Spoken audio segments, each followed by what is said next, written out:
Ia adalah seorang yatim piatu tanpa ayah atau ibu dan tanpa nama. Sepanjang ingatannya, pada usia 4 tahun, ia sudah mampu bersaing memperebutkan makanan dengan kucing dan guk-guk liar di tempat pembuangan sampah. Meskipun ia dicakar, digigit, dan dipenuhi bekas luka, ia tetap bertahan hidup dengan sangat kuat. Ia berharap bisa menjadi seperti makhluk abadi, terbang ke langit, memindahkan gunung dan lautan, maha kuasa, dan mengubah takdirnya sendiri, maka ia menamai dirinya Xuanyuan. Sebab, suatu ketika ia sedang mengemis, ia mendengar seorang peramal tua yang buta bergumam pada dirinya sendiri, Kaisar Xuanyuan, yang menaklukkan dunia dan membuat keempat orang barbar tunduk padanya, adalah kaisar umat manusia. Ketika dia berusia 5 tahun, seorang pengemis tua berbaik hati mengajaknya menjadi pengemis. Pengemis tua itu sangat menyayanginya dari lubuk hatinya dan mengajarinya banyak cara untuk bertahan hidup. Ketika Xuanyuan berusia 7 tahun, dia menyekolahkannya. Pengemis tua itu memberitahu Xuanyuan, "Aku sudah tua, dan tidak jauh dari kematian, tetapi aku tidak bisa membiarkanmu menjadi pengemis bersamaku seumur hidupmu. Orang-orang akan memandang rendah dirimu dan menghancurkan hidupmu. Belajar adalah satu-satunya jalan keluar. Kamu anak yang pintar. Selama kamu mau belajar, saat kamu dewasa dan pindah ke kota besar, kamu akan memiliki banyak gadis cantik yang berdiri berjajar untuk kamu pilih. Kamu tidak perlu mengikuti pengemis tua sepertiku untuk mengintip janda Zhao yang sedang mandi, yang sangat lusuh." Pada hari pertama sekolah, Xuanyuan berjalan ke sekolah sambil menangis. Anak itu juga pintar. Dia bisa mengerti bahasa Mandarin, matematika, dan bahasa Inggris dengan cepat. Nilai-nilainya sangat bagus sehingga dia naik kelas 2. Dia adalah siswa terbaik di kota itu hingga sekolah menengah atas. Sekolah mengetahui situasinya dan bahwa dia adalah siswa miskin, jadi mereka membebaskan semua biaya sekolahnya dan memberinya banyak subsidi. Sayangnya, dewa itu buta. Ketika Xuanyuan berhasil mendapatkan uang dengan belajar untuk menghidupi pengemis tua yang telah bergantung padanya selama bertahun-tahun, pengemis tua itu mati kedinginan di musim dingin yang sangat dingin. Xuanyuan menggertakkan giginya, menahan dingin yang parah, menyeret tubuh pengemis tua itu ke tempat terpencil, menahan rasa sakit, menahan air matanya, dan menggunakan tangan kecilnya untuk memisahkani tanah keras yang beku. Tangannya berlumuran darah, dan dia mengubur pengemis tua itu sendirian. Matanya dipenuhi air mata, dan dia terisak-isak dengan suara terisak. "Pengemis tua, kau pasti sangat kesepian berjalan sendirian. Kau bilang orang baik akan mendapat balasan. Kenapa kau sekarat itu karena Xuanyuan tidak berguna? Xuanyuan tidak bisa membiarkanmu hidup dengan baik. Untuk membalas kebaikanmu kepada Xuanyuan, aku harap kau bisa menjalani kehidupan yang stabil dan bahagia di kehidupanmu selanjutnya tanpa harus mengembara." Saat berbicara, Xuanyuan menangis. Seorang peramal berkata, jika seseorang bersujud 100 kali kepada orang baik yang hidupnya sengsara, kehidupan orang itu akan menjadi lebih baik di kehidupan selanjutnya. Maka sosok kurus kering itu dengan keras kepala bersujud berulang kali di atas salju dan es. Ia bersujud kepada pengemis tua itu lebih dari 100 kali, hanya berharap pengemis tua itu akan memperoleh 3 kali makan sehari, kehidupan yang stabil dan bahagia di kehidupan selanjutnya. Salju di depan makam pengemis tua itu ditutupi dengan noda darah merah muda. Xuanyuan berdiri, dahinya ditutupi dengan noda darah, matanya kosong, dan air mata mengalir tak terkendali. Tubuhnya yang lemah bergoyang, dan dia berjalan selangkah demi selangkah di salju yang luas. Xuanyuan patah hati, dan dia tidak tahu bagaimana dia harus hidup selanjutnya. Selama bertahun-tahun, dia bergantung pada pengemis tua itu. Selama dia bersama pengemis tua itu, dimanapun dia berada. Begitu pengemis tua itu meninggal, Xuanyuan merasa bahwa dia tidak punya rumah dan putus asa. Salju turun dengan lebat. Xuanyuan melangkah di atas salju selangkah demi selangkah, merasa pusing, dingin, dan beku. Ia berjalan tanpa arah. Akhirnya, ia tak dapat bertahan lebih lama lagi dan jatuh ke dalam salju. Ia terkubur oleh salju yang tak kenal ampun, bahkan tanpa liang lahat. Seberkas jiwa melayang di langit yang suram. Jiwa ini persis seperti Xuanyuan yang pingsan di salju dan es. Xuanyuan merasa tubuhnya melayang ringan, seolah-olah segalanya tidak lagi berada di bawah kendalinya. Di mana aku? Ketika melihat ke bawah, saya melihat kuburan massal yang sunyi dengan ratusan mayat tergeletak diam berantakan, tak bernyawa dan tanpa tanda-tanda kehidupan. Sekelompok besar burung gagak dan burung nasar mematuk mayat-mayat yang mulai membusuk. Mengapa ada begitu banyak mayat di sini? Apakah aku sudah mati? Xuanyuan tertawa sedih dan melihat tangannya. Melalui tangannya, dia bisa melihat mayat yang tak terhitung jumlahnya di bawahnya. Sepertinya dia memang sudah mati. Namun, pada saat itu, seekor serigala penyendiri dengan rambut putih keperakan di sekujur tubuhnya tiba-tiba menyerbu, mengejutkan sekelompok besar burung gagak dan burung nasar. Mereka dengan cepat terbang ke dahan-dahan pohon yang mati, terkekeh dan mengaum pada serigala penyendiri dengan rambut putih keperakan itu. Serigala itu tidak mempedulikan apapun, tetapi mendatangi seorang pemuda, mengendusnya beberapa kali, duduk di sampingnya, dan melolong ke langit. Segerombolan burung gagak dan burung nasar itu tiba-tiba menjadi tenang. Pemuda di sebelah serigala penyendiri itu berwajah pucat dan berekspresi tegas, dan ada banyak bekas luka di tubuhnya. Pakaiannya sudah compang camping, tetapi di pinggangnya ada belati hitam yang sedikit berkarat. Belati itu tidak memiliki satupun ujung yang tajam, dan tidak ada kehidupan yang tersisa pada pemuda itu. Serigala itu tetap berada di sisi anak laki-laki itu, melolong ke arah langit, seolah memohon pertolongan Tuhan. Mungkin karena permintaan serigala penyendiri itu mendapat tanggapan dari Tuhan, tiba-tiba belati hitam berkarat di pinggang bocah itu bergetar sedikit, dan tiba-tiba, kekuatan aneh mulai beroperasi, dan kekuatan hisap yang tidak dapat dijelaskan langsung mencengkeram jiwa Xuan Yuan. Xuan Yuan tiba-tiba terkejut, dan sebelum dia bisa sadar, dia merasakan tubuhnya tiba-tiba tenggelam, dan dia tidak lagi merasa seringan sebelumnya. Ketika dia membuka matanya, Xuan Yuan melihat langit yang suram, dan tiba-tiba dia merasakan sakit kepala. Kenangan yang tak terhitung jumlahnya melintas di benaknya, dan Xuan Yuan merasa seolah-olah otaknya akan meledak. Kemudian, dia melihat mayat-mayat yang tak terhitung jumlahnya tergeletak di segala arah. Udara dipenuhi dengan bau busuk mayat-mayat, yang membuat Xuan Yuan tiba-tiba melompat, seperti seekor kucing yang ekornya diinjak. Apa yang sebenarnya terjadi? Bukankah aku sudah mati? Tidak peduli apapun, ayo kita keluar dari sini dulu. Itulah pikiran pertama Xuan Yuan. Ia melewati mayat-mayat yang tak terhitung jumlahnya dan berlari menuju hutan. Ia merasakan bau busuk dari mayat-mayat itu semakin lama semakin lemah. Setelah mayat-mayat yang tak terhitung jumlahnya menghilang dari pandangannya, ia tiba di tepi hutan yang suram. Xuan Yuan tiba-tiba menyadari bahwa seluruh tubuhnya terasa sakit seolah-olah akan terkoyak. Ia tidak dapat berlari lagi, kakinya lemas, dan dengan bunyi dentuman pelan, ia duduk di bawah pohon, terengah-engah. Pada saat ini, Xuan Yuan menemukan bahwa ada seekor serigala penyendiri seukuran Tibetan Mastiff yang mengikutinya. Ia terkejut. Tiba-tiba, nama serigala penyendiri ini, serta pengalaman hidupnya bersama serigala itu, terlintas dalam ingatan Xuan Yuan. Ia baru saja melihat serigala penyendiri ini menjaga tubuh seorang anak laki-laki. Bintang tunggal. Mendengar panggilan Xuan Yuan, mata serigala tunggal itu menjadi lebih hidup, dan dia melolong beberapa kali sebagai tanggapan terhadap Xuan Yuan.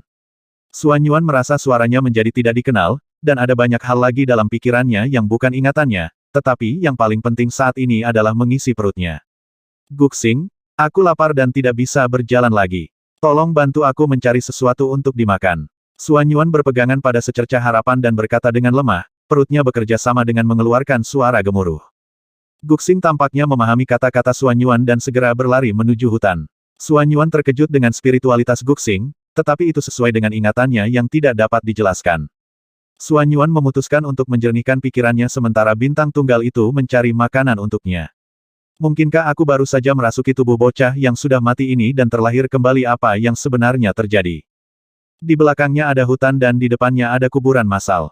Dalam pikiranku, gambar-gambar muncul satu demi satu, berkelebat bagaikan kaleidoskop cahaya, dan aku menyadari bahwa ini bukanlah dunia tempatku tinggal. Ternyata pemilik tubuh ini punya pengalaman hidup yang mirip dengan dirinya, berusia 14 tahun, berjuang untuk bertahan hidup sejak kecil, tak berdaya, sendirian, dan diganggu, tetapi tanpa nama. Dalam sebuah kecelakaan, ia mengambil belati berkarat ini di pinggangnya. Belati itu tidak terlihat tajam sama sekali, tetapi dapat memotong besi seperti lumpur, dan tampaknya mengandung kekuatan yang sangat ajaib. Hutan tempat dia sekarang berada di dalamnya disebut hutan monster. Di pegunungan yang tak terhitung jumlahnya jauh di dalam hutan ini, ada banyak monster ganas yang tersembunyi. Bahkan dia hanya berani memburu binatang buas yang relatif liar atau monster tingkat rendah di luar hutan, karena banyak binatang buas dan monster akan pergi ke kuburan massal untuk memakan mayat-mayat itu. Dia akan memanfaatkan kesempatan untuk menghabisi binatang buas dan monster, dan menggunakan bulu mereka untuk ditukar dengan koin pejuang di kota Yuehuang. Namun, beberapa hari yang lalu, dia bekerja sama dengan Guxing dan Gu Yue untuk memburu harimau ajaib, tetapi Gu Yue juga digigit dan terluka parah dalam pertempuran ini. Dia cemas dan membedah harimau ajaib itu. Dia ingin menukar bulu harimau ajaib itu dengan obat penyembuh untuk menyelamatkan Gu Yue, dan secara tidak sengaja mendapatkan ramuan batin. Ramuan batin sangatlah berharga. Terkadang mustahil untuk mendapatkan ramuan batin bahkan jika Anda menghabisi 100 monster. Menurutnya, ini hanyalah sedotan penyelamat hidup.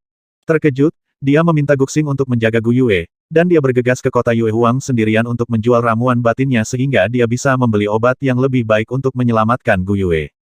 Namun, dia tidak pernah menyangka bahwa nafas harimau ajaib di ramuan batin itu membuat kuda yang dikendarai oleh Yue Jue, tuan muda keluarga Yue, terkejut.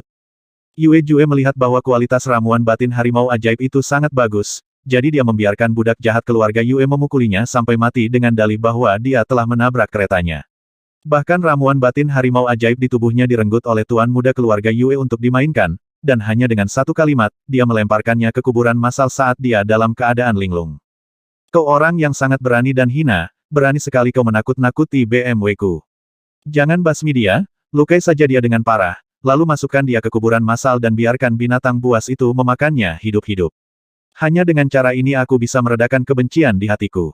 Dengan cara ini, di bawah perlindungan Lone Star, tubuhnya tidak dimakan hidup-hidup, tetapi karena tidak ada yang merawatnya, dia meninggal. Namun, meskipun dia meninggal, Lone Star tidak menyerah menjaga tubuhnya sendiri. Mengetahui semua ini, Xuan Yuan tertawa marah. Dunia macam apa ini, apakah tidak ada keadilan dan hukum lagi? Yue Jue ini sangat kejam. Xuan Yuan dipenuhi amarah dan meraung dengan ganas. Lupakan saja, kita berdua tidak berdaya dan sendirian. Aku telah menguasai tubuhmu. Aku adalah kamu dan kamu adalah aku. Kita telah datang ke dunia yang tidak dapat dijelaskan ini dan tidak ada jalan kembali. Aku tidak akan pernah melepaskan Yue Jue. Cepat atau lambat, aku akan menjadi eksistensi seperti Kaisar Xuan Yuan, yang menguasai dunia. Naga bertarung di alam liar, dan darah mereka berwarna kuning tua. Mulai hari ini, atas nama Xuan Yuan, aku akan menghancurkan semua rintangan yang menghalangi jalanku. Pada saat ini, tidak tahu apakah itu karena Xuan Yuan sedang tidak beruntung, dia merasakan tanah bergetar hebat. Ledakan, ledakan, ledakan AA. Sambil menoleh, dia melihat seekor beruang ibel setinggi 3 meter melesat dari arah kanan, berwajah ganas dan bertaring tajam, tengah menggigit Xuan Yuan. Xuan Yuan terkejut, bulu kuduknya berdiri, dan rasa dingin menjalar ke dahinya. Beruang ibel bahkan lebih kuat dari harimau iblis. Bagaimanapun, ini adalah pertama kalinya Xuan Yuan melihat monster yang begitu ganas. Dia begitu ketakutan hingga tangan dan kakinya gemetar. Kapan Xuan Yuan pernah melihat monster beruang sebesar itu di kehidupan sebelumnya? Aku berteriak dalam hatiku.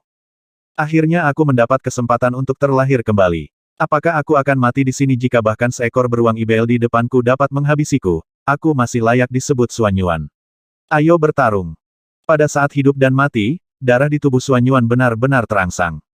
Dia meraih belati hitam berkarat di pinggangnya, berdiri sambil menahan rasa sakit, melesat keluar hingga batasnya, melompat tiba-tiba, dan menyapu ke arah leher beruang iblis. Belati ini panjangnya 40 cm dan lebih seperti pedang kecil. Pada saat Xuan Yuan memegang belati hitam, dia tiba-tiba memiliki perasaan yang sangat aneh, yang muncul di hatinya, tetapi dia tidak dapat menjelaskannya dengan jelas. Bagaimanapun, dia tidak peduli sekarang, jadi Xuan Yuan tidak terlalu memikirkannya. Beruang iblis itu tampaknya memiliki kecerdasan. Ketika melihat belati yang compang camping, sedikit ejekan muncul di matanya dan ia menggigit belati itu. Namun, pada saat taring tajam beruang iblis menggigit belati, taringnya hancur berkeping-keping dan darah menyembur keluar. Saat darah menodai belati itu tiba-tiba meledak seolah-olah itu adalah makhluk hidup, dan berubah menjadi benang hitam yang tak terhitung jumlahnya, yang langsung menusuk kepala beruang iblis itu dan menjeratnya dengan erat. Tidak hanya itu, bahkan tangan Xuan Yuan yang memegang belati itu tampak saling menempel. Tubuh Xuan Yuan bergetar hebat, dan benang sutra hitam yang tak terhitung jumlahnya mengembun menjadi cahaya hitam yang menembus ke dalam tubuhnya. Xuan Yuan hanya merasakan bahwa luka-lukanya berangsur-angsur membaik, dan kekuatannya berangsur-angsur berkembang. Di bawah tatapan ngeri Xuan Yuan, beruang iblis itu berjuang sejenak, dan tubuhnya menyusut dengan cepat dengan kecepatan yang terlihat oleh mata terbuka, dan pada akhirnya hanya sepotong bulu yang tersisa. Sekarang, luka-luka di tubuhku telah cepat berkeropeng dan sembuh, dan rasa laparku telah sepenuhnya hilang. Aku merasa penuh kekuatan di seluruh tubuhku. Aku melihat belati di tanganku. Beberapa titik karat telah jatuh, dan setelah beberapa kilatan cahaya hitam yang sekilas, belati itu telah menjadi sama seperti sebelumnya. Baru saja, di ambang hidup dan mati, keganasan bawaan Xuan Yuan muncul. Namun, setelah semuanya berakhir, Xuan Yuan sangat ketakutan hingga keringat dingin keluar dari tubuhnya, seluruh tubuhnya basah, dan dia terengah-engah. Semua ini terlalu sulit dipercaya baginya. Bahkan dalam ingatannya sebelumnya tentang tubuh ini, situasi seperti itu belum pernah terjadi sebelumnya. Setelah jeda, Xuan Yuan kembali sadar dan dengan cepat memotong bulu beruang iblis itu dengan belati. Anda tahu, ini bisa dijual dengan harga yang sangat mahal. Karena dia telah memperoleh semua ingatan, Xuan Yuan tahu cara memotong bulu untuk menjualnya dengan harga tertinggi. Beruang ajaib itu benar-benar terhisap kering oleh kekuatan aneh itu, dan tidak ada darah atau daging yang tersisa, jadi sangat mudah untuk dipotong. Setelah melakukan semua ini, Xuan Yuan melipat bulu tebal beruang ajaib itu dan menatap beruang ajaib itu dengan kerangka lengkap. Matanya berbinar. Kerangka beruang Ibeil juga bisa dijual dengan harga yang mahal. Dia mengulurkan tangannya dan meraihnya. Kerangka yang awalnya utuh itu meledak seketika, berubah menjadi abu dan hanyut bersama angin. Xuan Yuan tertegun sejenak dan tidak dapat menahan perasaan sedikit menyesal. Dia menghela napas, dan tiba-tiba melihat pil bagian dalam berwarna merah darah seukuran kerikil tergeletak diam di tanah. Haha, itu sebenarnya ramuan batin. Tentu saja, Xuan Yuan tahu betapa berharganya ramuan batin ini dan sangat senang. Dengan cara ini, selama dia menjual ramuan batin, dia bisa membeli ramuan dan perlengkapan yang bagus untuk menjamin keselamatannya sendiri semaksimal mungkin. Di kehidupanku sebelumnya, semua ini tidak masuk akal. Aku tidak pernah menyangka dunia ini begitu ajaib. Sepertinya mimpiku untuk menjadi abadi dan menunggangi awan bukan lagi mimpi. Tiba-tiba, Xuan Yuan dipenuhi dengan semangat kepahlawanan dan semangat juang. Pada saat ini, Guxing sedang memegang seekor nangui hutan kecil di mulutnya, yang dianggap sebagai panen yang baik. Di mana Gu Yue ketika Xuan Yuan melihat Guxing, dia langsung teringat pada Gu Yue. Bahkan jika Gu Yue sudah meninggal, dia harus menguburnya dengan benar. Guxing tampaknya memahami kata-kata Xuan Yuan. Jejak kesedihan melintas di mata serigalanya dan dia menggelengkan kepalanya. Xuan Yuan tahu bahwa dia tidak akan pernah menemukan Gu Yue lagi, dan hatinya sakit. Ayo pulang. Xuan Yuan tahu dari ingatannya bahwa rumahnya berada di sebuah pohon tinggi tak jauh dari sini. Seorang pria dan seekor serigala berjalan menuju rumah mereka dengan langkah santai. Saat mereka berjalan, Xuan Yuan membaca ingatannya. Bagian dalam pohon yang menjulang tinggi ini digali olehnya dengan belati yang tampaknya berkarat dan sangat tumpul ini. Ada tempat tidur sederhana dan spray yang terbuat dari kulit harimau ajaib. Dinding pohon lainnya digantung dengan piala-pialanya, dan kulit serigala ajaib lengkap tersebar di tanah. Dalam imajinasinya, itu adalah rumah kecil yang hangat. Di tengah rumah pohon ini, ada lubang yang dalam dengan diameter sekitar 1 meter, yang digunakan untuk memasak makanan setiap hari. Di tempat yang liar seperti itu, asap dari masakan dapat dengan mudah menarik perhatian orang lain. Begitu ditemukan, orang itu bisa dibasmi tanpa tempat pemakaman. Bisa dibayangkan betapa berbahayanya dunia ini. Dari ingatannya, Xuan Yuan melihat bahwa orang-orang yang bertahan hidup secara mandiri seperti dirinya akan bergabung dengan sebuah keluarga di kota Yue Huang dan menjadi budak atau penjahat dalam keluarga, atau menjadi tentara bayaran dan dipekerjakan sebagai pengawal, atau melakukan beberapa hal yang memalukan. Mereka yang beruntung dan memiliki kualifikasi yang baik akan diterima sebagai murid oleh beberapa sekte, dan sejak saat itu mereka tidak perlu khawatir tentang makanan dan pakaian dan hanya perlu berlatih atau menyelesaikan tugas sekte. Mereka yang tidak beruntung akan dirampok semua barangnya dan dibunuh, dan para wanita bahkan mungkin diperkosong dan kemudian dibunuh. Pada saat ini, Xuan Yuan menyadari betapa tidak berdayanya dia. Betapa sulitnya mengukir tempat bagi dirinya sendiri di dunia yang aneh dan kejam ini. Dia ingin membalas dendam pada Yue Jue, putra penguasa kota Yue Huang. Apakah ada harapan baginya? Ketika seseorang meninggal, telur-telurnya ada di udara. Apa gunanya takut pada tongkat? Merasa sedikit putus asa, Xuan Yuan tahu bahwa yang paling ditakuti orang adalah kehilangan semangat, keberanian, prinsip, dan kemauan mereka sendiri. Tanpa semua itu, seseorang hanya bisa dikatakan hidup seperti mayat berjalan, jadi Xuan Yuan memutuskan. Apapun cara yang kugunakan, aku pasti akan membalaskan dendammu. Karena aku telah menguasai tubuhmu, hanya dengan cara inilah aku bisa membalas dendammu. Jiwamu dan Gu Yue, lihatlah aku pasti akan memenuhi sumpahku. Sekali lagi, ketika Xuan Yuan menyemangati dirinya sendiri, dia sudah tiba di pintu rumahnya. Dia membuka pintu pohon dari tempat yang sangat rahasia, dan semuanya tidak jauh berbeda dari apa yang dia bayangkan. Namun, ketika Xuan Yuan dan Guxing masuk ke rumah pohon dan melihat hamparan pohon mereka sendiri, mereka tercengang. Xuan Yuan mengusap matanya dan terdiam sejenak. Ia melihat seorang wanita mengenakan gaun sutra putih tanpa bahu dengan rambut panjangnya yang terurai di belakangnya, seolah terbuat dari sutra hitam terbaik, terurai hingga ke pinggang. Tubuhnya tergeletak di tanah, dengan bahu bulat dan sebagian kecil payudaranya terekspos di bawah tulang selangkanya yang indah dan sempurna. Kulitnya putih dan lembut, dan Xuan Yuan menelan ludahnya. Matanya terbelalak saat ia menatapnya.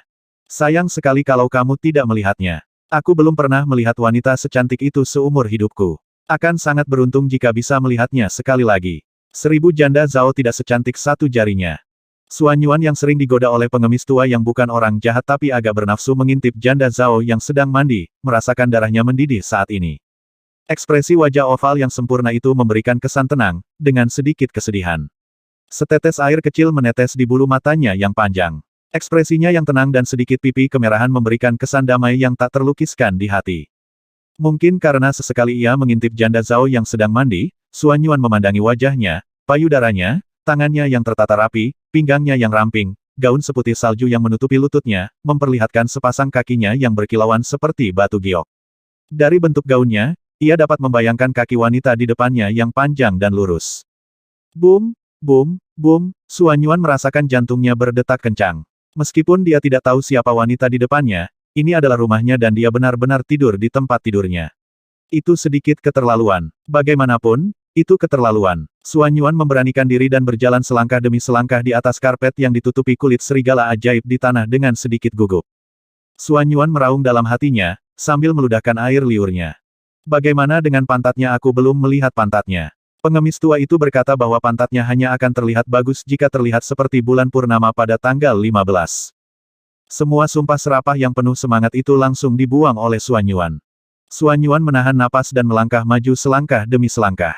Gaun sutra tanpa bahu yang dikenakan wanita itu membentuk lekukan di depan payudaranya yang montok karena ia berbaring miring.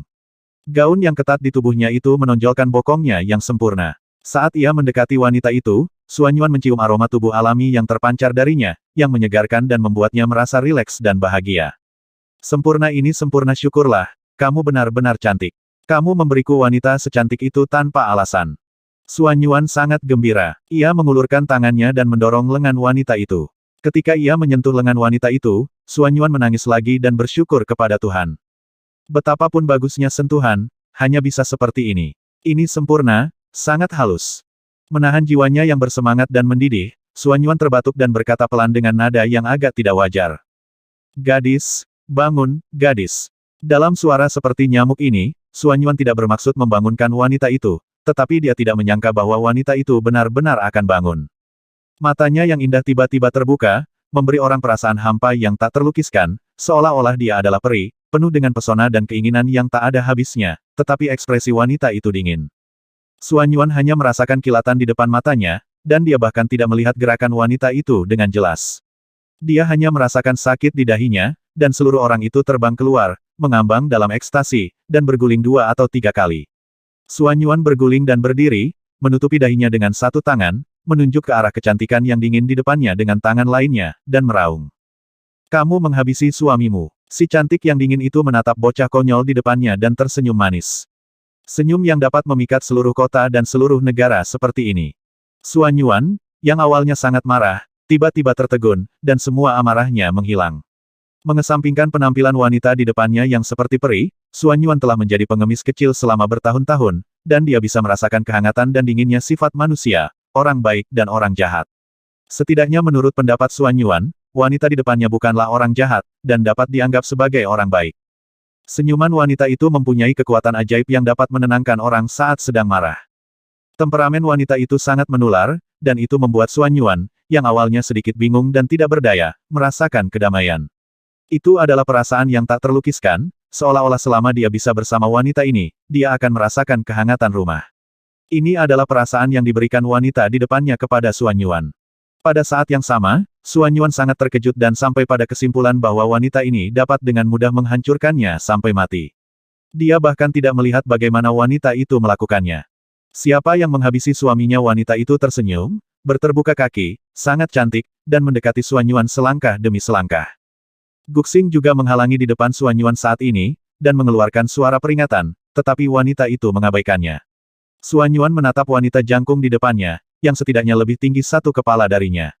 Ketika dia memikirkan bagaimana wanita itu telah memukulnya tanpa melihat dengan jelas, dia tahu bahwa tidak akan berhasil menggunakan kekerasan, dan dia hanya bisa menggunakan serangan verbal. Ini rumahku. Kau tidur di rumahku, dan kau berani memukulku. Wanita itu berhenti sejenak dan melihat sekeliling. Ada pesona yang tak terlukiskan dalam tatapannya. Dia menatap Xuan Yuan, yang pakaiannya compang camping dan robek karena cambukan, dan ada noda darah di tepinya. Melalui pakaian yang compang camping, wanita itu melihat bahwa beberapa bagian tubuh Xuan Yuan telah sembuh dan berkeropeng. Setelah menatapnya sebentar, wanita itu tersenyum dan berkata, "Tubuhmu bagus, tetapi kekuatanmu bahkan tidak setara dengan petarung kecil. Bagaimana kau bisa membuktikan bahwa ini rumahmu? Kemampuan apa yang kau miliki untuk melubangi pohon besar ini dan membuka rumah pohon? Kamu tidur di bawah tempat tidurku. Angkat bulunya dan kamu akan menemukan kompartemen rahasia di bawah tempat tidur. Ada 936 koin douze di kompartemen itu. Xuan Yuan menunjuk ke bagian tengah tempat tidur dan berkata dengan percaya diri. Wanita itu tertegun sejenak, lalu mengangkat kulit harimau ajaib itu. Benar saja, sebuah kompartemen rahasia digali di bawah jendela kayu. Dia mengeluarkan semua koin pejuang di dalamnya dan menghitungnya, dan memang ada 936 koin pejuang. Melihat sedikit fluktuasi emosi di wajah wanita itu, Xuan Yuan melangkah maju dan mendengus. Lone Star, gali tulang-tulang yang kau sembunyikan dan tunjukkan padanya. Beritahu dia siapa pemilik rumah ini. Aduh, Guxing berteriak dan buru-buru memisahkan tulang paha besar banteng Ibel dari sudut rumah pohon. Sekarang kau masih berani mengatakan bahwa ini bukan rumahku? Jika kau tidak percaya padaku, aku akan menunjukkannya lagi. Xuan Yuan berjalan ke dinding pohon dan memisahkan ruang rahasia. Di dalamnya ada beberapa daging kering dan air bersih. Sekarang kamu mempercayainya. Maafkan saya baru saja lelah dan menemukan tempat yang bagus, jadi saya masuk untuk beristirahat sebentar. Sekarang tuan rumah sudah kembali, saatnya saya pergi. Wanita itu tersenyum tipis, napasnya segar seperti bunga anggrek, dia membungkuk dengan anggun, lalu berjalan menuju pintu pohon. Tunggu sebentar, kau tinggal di tempatku dan memukuliku tanpa alasan, dan kau ingin pergi begitu saja. Bagaimana bisa semudah itu? Xuan Yuan memanjat tiang. Jika dia membiarkan wanita secantik itu pergi begitu saja, itu akan menjadi aib bagi semua perbuatan baik yang dikumpulkan oleh para leluhurnya selama 18 generasi. Sebenarnya, ada alasan lain yang lebih penting. Xuan Yuan ingin mendapatkan lebih banyak informasi tentang dunia ini dari wanita ini, termasuk kultivasi dalam ingatannya. Wanita itu tertegun sejenak, dan bibir merahnya bergerak. Apa yang kau inginkan dengan kekuatanmu? Kau bahkan tidak akan bisa melukai sehelai rambut pun di kepalaku. Jika aku ingin pergi lebih dulu, kau tidak akan bisa menghentikanku. Xuan Yuan terdiam sesaat, lalu tiba-tiba dia mendapat ide, dia melembutkan nada suaranya dan berkata dengan lembut. Kau tidak boleh bersikap tidak masuk akal. Bagaimana dengan ini? Kau ajari aku cara berlatih selama sebulan. Itu kompensasiku karena telah mengalahkanku. Setelah sebulan, kau boleh pergi jika kau mau. Wanita itu menatap Xuan Yuan, yang tampak berusia sekitar 14 tahun. Melihat bahwa Xuan Yuan mengatur semuanya dengan sangat teratur sesuai dengan pikirannya. Melihat luka-luka di tubuh Xuan Yuan, jelas bahwa dia diganggu. Meskipun Xuan Yuan memiliki fisik yang bagus, akan mudah bagi mereka yang telah berlatih kultivasi untuk menggertaknya. Melihat wajah Xuan Yuan yang tegas, wanita itu sempat linglung sejenak, lalu dia setuju seolah dirasuki roh. Baiklah, aku akan mengajarimu selama sebulan, lalu aku akan pergi. Jangan bilang aku tidak memberimu kesempatan. Xuan Yuan melompat dengan gembira, seolah-olah dia diberi suntikan darah ayam, dan mengangguk berulang kali. Jangan khawatir, tidak masalah. Aku selalu menjadi orang yang mampu memanfaatkan peluang. Tapi sebelum itu, bagaimana aku harus memanggilmu? Namaku Xuan Yuan. Xuan Yuan, nama yang menarik. Namaku Yin Zhenluo. Yin Zhenluo melangkah ringan dengan kaki gioknya, mengenakan sepatu bot awan yang telah dilepasnya di bawah tempat tidur, berjalan di depan Xuan Yuan dan berkata, apakah kau benar-benar ingin aku mengajarimu cara berlatih? Jalan ini mungkin tidak baik. Menjalani hidup yang damai seperti dirimu, berburu untuk mencari nafkah, mungkin bukan hal yang buruk. Mengapa repot-repot terlibat dalam badai latihan yang besar ini? Manusia tidak punya niat untuk menyakiti harimau, tetapi harimau bisa saja menyakiti manusia. Di dunia ini, yang kuat memang dihormati. Lihat bekas luka di tubuhku. Aku baru saja menakuti kereta perang dan tunggangan Yu Jue, putra penguasa kota Yue Huang. Aku hampir dipukuli sampai mati dan diseret ke kuburan massal. Aku bertahan hidup. Aku beruntung bisa selamat karena Yu Jue yang menghabisi Gu Yue yang telah bersamaku sejak kecil. Sekarang hanya Guxing yang tersisa. Jika aku tidak membalas dendam, bagaimana aku bisa menjadi manusia? Kilatan darah muncul di mata Xuan Yuan, memperlihatkan niat menghabisi. Seorang lelaki sejati, lelaki baik yang lahir di dunia ini, seharusnya senang membalaskan dendam kepada musuh-musuhnya dan menjalani hidupnya dengan bahagia. Itulah lelaki sejati. Lebih baik menjadi pahlawan dunia dalam sekejap mata daripada menjadi pengecut seumur hidup. Yin Zhenluo menggerakkan bibirnya, dan akhirnya menghela nafas dan berkata, baiklah, jika menurutmu begitu, aku tidak punya apa-apa untuk dikatakan. Lepaskan saja pakaianmu. Xuan Yuan tertegun sejenak, mundur beberapa langkah, dan menyilangkan lengannya, tetapi matanya menatap tulang selangka yang indah di dada Yin Zhenluo. Ketika dia berpikir untuk menghabiskan waktu sebulan hidup bersama dengan wanita cantik ini, Xuan Yuan begitu terharu hingga dia hampir meneteskan air mata. Menurut kata-kata pengemis tua itu, untuk menikahi menantu perempuan seperti ini, seseorang harus mengumpulkan perbuatan baik setidaknya selama 100 kehidupan. Apa yang ingin kamu lakukan? Aku pria yang berintegritas dan murni, dan kamu. Yin Zhenluo marah sekaligus geli. Ia melangkah maju dan menyerbu ke depan Xuan Yuan. Kali ini, Xuan Yuan melihat gerakannya dengan jelas. Ia menjentikkan jari gioknya dan memukul dahi Xuan Yuan. Rasa sakit yang tajam datang, tetapi kali ini tenaganya jauh lebih ringan dan hanya mendorong Xuan Yuan mundur beberapa langkah. Xuan Yuan terkejut. Bagaimana dia bisa sekuat itu? Dia hanya seorang wanita, tetapi dia bisa memiliki kekuatan seperti itu hanya dengan jentikan jarinya. Apakah wanita ini masih manusia? Apakah dia seorang cabul? Tidak ada yang perlu dikejutkan. Orang-orang yang telah berlatih kultivasi bahkan tidak dapat membayangkan apa yang dapat dilakukan oleh orang-orang sepertimu yang belum mulai berlatih kultivasi. Kamu sangat kotor, jadi cepatlah bersihkan dirimu dan ganti pakaianmu dengan yang bersih. Aku punya sebotol obat penyembuh di sini yang akan membantu lukamu sembuh lebih cepat. Mulai besok, aku akan mengajarimu cara berlatih dan membawamu ke dunia kultivator. Yin Zhenluo mengeluarkan botol giok dari pinggangnya dan melemparkannya ke Xuan Yuan. Terima kasih, Tuan yang cantik. Xuan Yuan mengambil botol giok, mengambil satu set pakaian kain bersih dari kaki tempat tidur, berlari keluar secepat yang dia bisa, dan bersorak. Lone Star, ayo mandi. Melihat punggung Xuan Yuan, Yin Zhenluo menatapnya sejenak, lalu tertawa dan bergumam pada dirinya sendiri. Xuan Yuan, aku ingin melihat seberapa banyak kamu bisa tumbuh dalam sebulan. Xuan Yuan menyelam ke sungai tidak jauh dari rumah pohon. Guxing menjaga barang-barang milik Xuan Yuan di tepi sungai, termasuk seperangkat pakaian linen untuk ganti, sebotol obat penyembuh yang mengeluarkan aroma sejuk, dan belati hitam berkarat. Xuan Yuan menanggalkan pakaian kotornya di sungai, mengapung mengikuti arus, dan berenang di air seperti ikan. Setelah beberapa saat, akhirnya Xuan Yuan membersihkan tubuhnya, dan pergi ke darat tanpa busana. Dia meraih botol obat penyembuh yang diberikan Yin Zhenluo, membuka tutup botol, dan hembusan napas dingin langsung menuju dahi Xuan Yuan, membuat Xuan Yuan merasa sangat nyaman, seolah-olah mencium hembusan napas ini dapat menyembuhkan lukanya. Xuan Yuan menaburkan sedikit obat penyembuh pada luka mengerikan di dadanya, dan melihat keropeng pada luka, yang masih mengeluarkan darah, berangsur-angsur mulai terkelupas. Melihat pemandangan ini, Xuan Yuan sangat terkejut. Ya ampun, obat apa ini kuat sekali. Xuan Yuan mengerti bahwa sendirian di dunia ini, obat penyembuh bermutu tinggi seperti itu tidak boleh disia-siakan. Setiap tetesnya terkadang bisa menjadi kunci untuk menyelamatkan nyawa. Jadi, Xuan Yuan sangat hemat dan menaburkan sedikit pada beberapa luka besar yang mulai mengeras, lalu dengan cepat mengenakan pakaian kainnya yang bersih dan menyembunyikan botol obat penyembuh di kantong rahasia pakaian kainnya seolah-olah itu adalah harta karun. Setelah melakukan semua ini, Xuan Yuan berlari menuju rumah pohon, berteriak dalam hatinya. Tuan cantik, aku datang. Bagaimanapun, Xuan Yuan hanyalah seorang siswa SMP di kehidupan sebelumnya.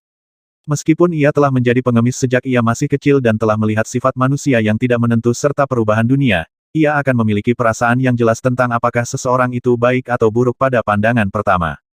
Apa itu pengemis-pengemis harus mengemis kepada orang lain setiap hari? Kadang-kadang, Xuan Yuan akan berbicara dengan seorang peramal yang malang, jadi dia juga mempelajari beberapa keterampilan dan kebajikan fisiognomi. Dia pada dasarnya tidak memiliki kewaspadaan terhadap Yin Zhenluo. Di satu sisi, Xuan Yuan percaya pada perasaannya sendiri, dan di sisi lain, menurut pendapat Xuan Yuan, jika seorang wanita seperti Yin Zhenluo ingin menghabisinya, satu jari saja sudah cukup, tetapi pihak lain benar-benar setuju untuk mengajarinya cara berlatih, yang merupakan bantuan besar, dan dia tidak berani meragukan apapun. Matahari terbenamnya indah, tetapi sudah hampir senja. Seberkas cahaya dari matahari terbenam bersinar ke dalam rumah pohon melalui jendela-jendela pohon. Di lubang yang dalam di tengah rumah pohon, di atas panggangan, ada seekor nangui panggang yang ditusukkan di tusuk sate. Itu jelas merupakan mahakarya Xuan Yuan. Setelah memperoleh ingatan tentang kehidupan sebelumnya dari tubuh ini, dia secara alami terbiasa melakukan hal-hal ini. Berbagai bumbu alami ditaburkan di atasnya, dan aroma daging yang membuat orang meneteskan air liur memenuhi rumah pohon. Sementara itu, Guxing, yang berdiri di dekatnya, sudah meneteskan air liur. Yin Zhenluo duduk bersila di tanah, memperhatikan Xuan Yuan dengan penuh minat sambil menatapnya dengan saksama. Dia berkata perlahan, "Aku tidak percaya kamu punya keterampilan sebagus itu." Xuan Yuan melirik Yin Zhenluo dan tersenyum percaya diri. "Tentu saja, pasti lebih baik darimu." Yin Zhenluo sangat marah. Mengingat statusnya, dia tentu saja tidak perlu melakukan hal-hal ini. Sambil mendengus dingin, Yin Zhenluo berhenti bicara. Xuan Yuan tersenyum dan tidak peduli. Setelah melakukan semua ini, Suan Yuan mengambil belati berkarat di tangannya dan memotong daging seperti lumpur. Dia memotong bagian yang paling empuk dan lezat di atas piring kayu dan membawanya ke Yin Zhenluo, sambil tersenyum dan berkata, "Tuan cantik, ini hadiah untukmu." Yin Zhenluo menatap senyum nakal Suan Yuan. Meskipun penampilan Suan Yuan bukanlah tipe yang paling tampan, senyumnya memberikan kesan yang sangat bersih dan menarik. Itu cukup bagus. Meskipun Yin Zhenluo telah berkultivasi hingga tingkat tertentu, dia belum mencapai titik di mana dia bisa hidup tanpa makanan dan minuman. Sekarang karena ada makanan lezat di depannya, dia tentu saja tidak akan menolaknya. Saat memberi hormat pada Yin Zhenluo, mata Suan Yuan tanpa sadar beralih ke tulang selangka Yin Zhenluo.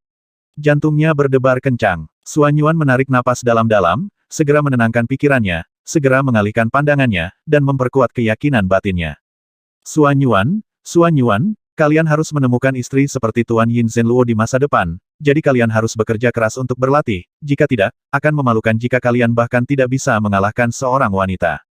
Yin Zhenluo mengambil piring kayu dari tangan Suan Yuan dan memusatkan perhatiannya pada makanan di piring kayu di tangan Suan Yuan. Dia sama sekali tidak menyadari tatapan mata Suan Yuan, dan tentu saja dia tidak tahu apa yang sedang dipikirkan Suan Yuan dalam benaknya. Yin Zhenluo mengeluarkan pisau perak kecil dari tubuhnya, memotong sepotong tipis daging, memasukkannya ke dalam mulutnya, mengunyahnya dengan hati-hati, dan merasakannya sangat lezat. Namun, ketika dia melihat ke arah Suan Yuan, dia menemukan bahwa Suan Yuan dan Guxing sedang berbagi daging kering. Yin Zhenluo tertegun sejenak dan bertanya dengan bingung. "Kenapa kamu mau makan daging kering itu, bukankah lebih baik makan daging panggang segar?" Suan Yuan masih memiliki senyum di wajahnya. "Hari ini adalah hariku untuk menjadi muridmu, jadi tentu saja aku harus mentraktir guruku yang cantik dengan makanan yang lezat. Awalnya, nangui hutan kecil ini cukup untuk aku dan Lone Star makan selama 2 hari. Jika kita menyimpan sebagian makanan, kita bisa memakannya lebih lama. Karena monster yang kuat sering muncul di hutan monster, tidak mungkin untuk berhasil berburu mangsa setiap hari. Sama halnya dengan Lone Star dan aku yang memakan dendeng ini."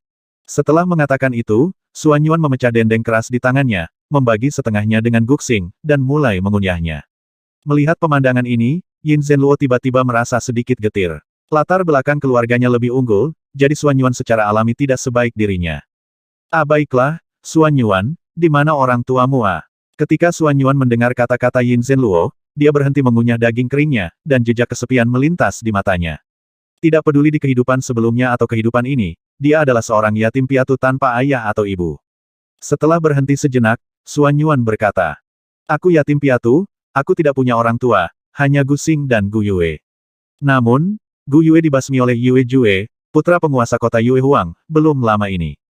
Yin Zhenluo menatap kesepian di mata Suan Yuan dan tiba-tiba merasakan sakit di hatinya. Dia menghela napas sedikit dan tidak mengatakan apa-apa lagi. Suan Yuan mengunyah daging kering sambil memperhatikan Yin Zhenluo memakan daging tersebut. Setiap gerakan dan setiap kunyahan dilakukan dengan lambat dan metodis, memberikan kesan elegan dan sempurna.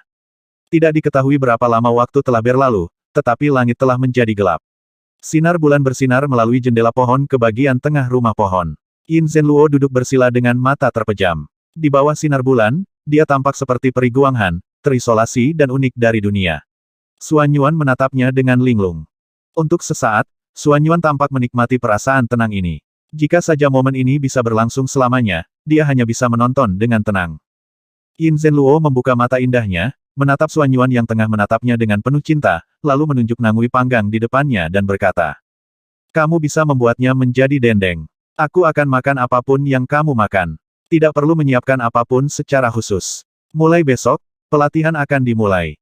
Suan Yuan meneteskan air liur dan mengangguk. Yin Zhenluo memutar matanya ke arah Suan Yuan dengan marah dan geli, lalu berdiri, berjalan selangkah demi selangkah menuju hamparan pohon, berbaring, dan berkata, "Istirahatlah. Aku akan tidur di tempat tidur dan kamu tidur di lantai."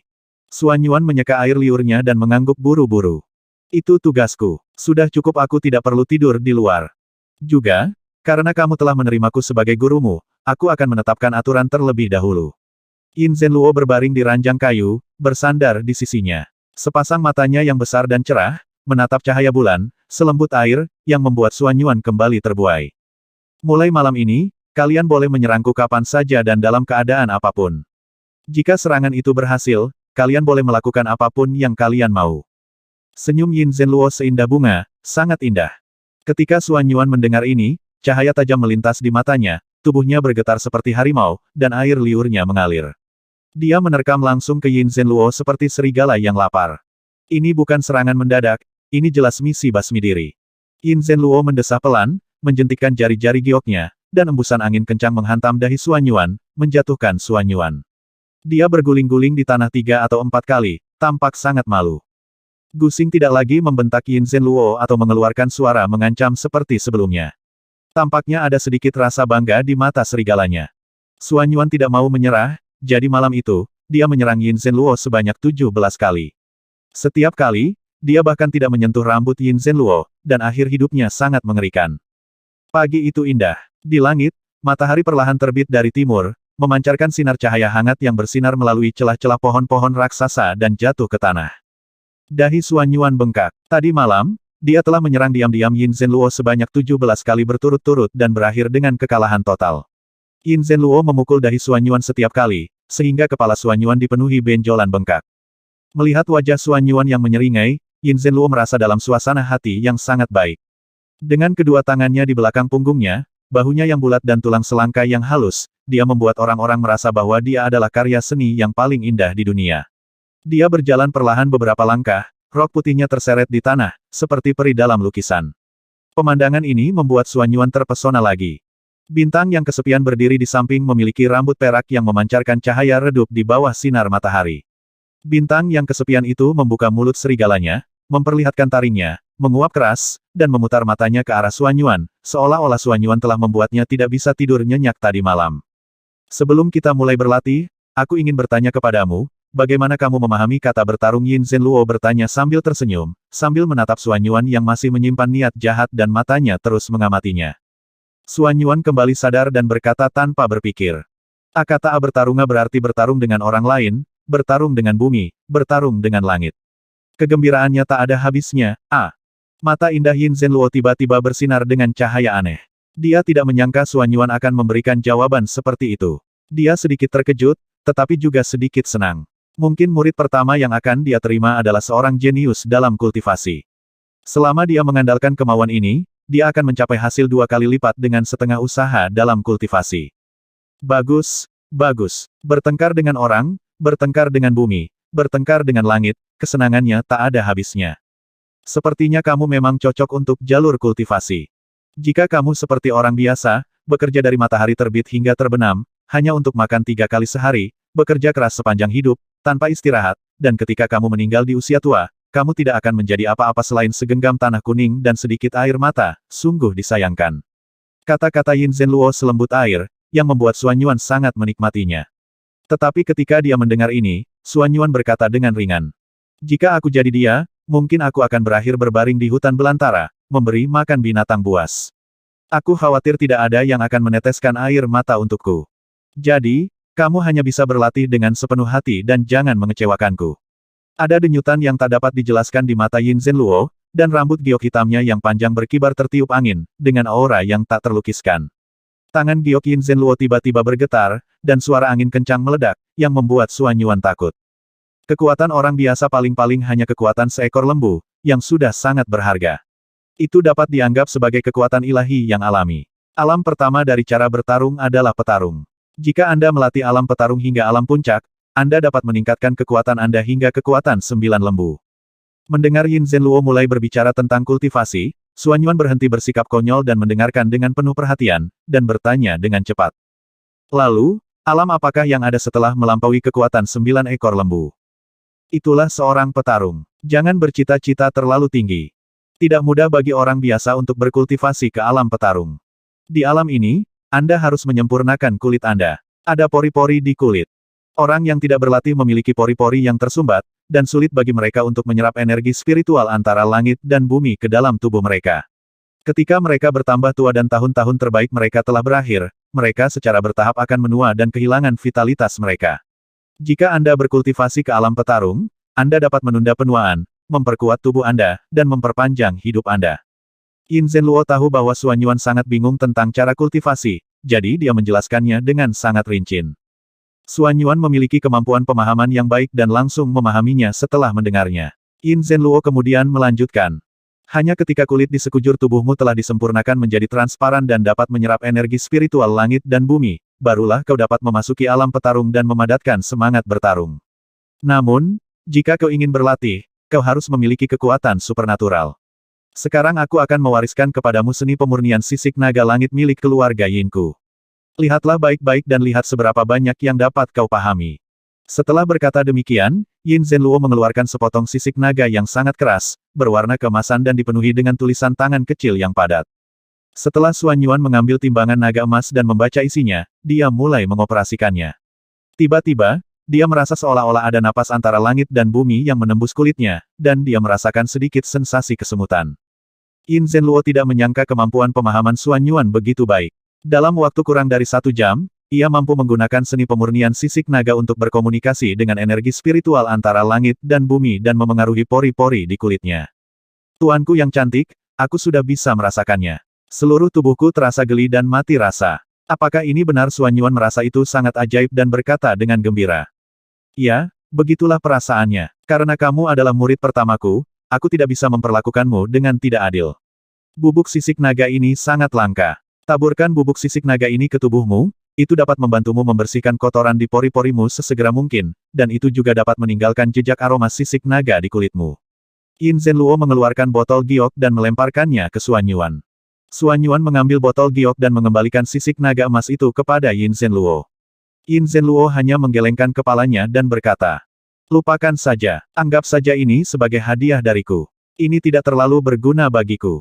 Sisik naga ini bisa dijual dengan harga yang mahal. Aku tidak bisa mengajarimu dalam waktu lama. Namun, jika kau ingin menjual sisik naga ini, ingatlah untuk mencoret kata-kata di atasnya." Karena hal itu tidak berguna bagi Yin Zhenluo, Xuan Yuan tentu saja menerimanya dengan hati nurani yang bersih. Bagaimanapun, wajar saja bagi seorang guru untuk memberikan sesuatu kepada muridnya. Jika Yin Zhenluo tahu apa yang dipikirkan Xuan Yuan, dia mungkin akan marah besar.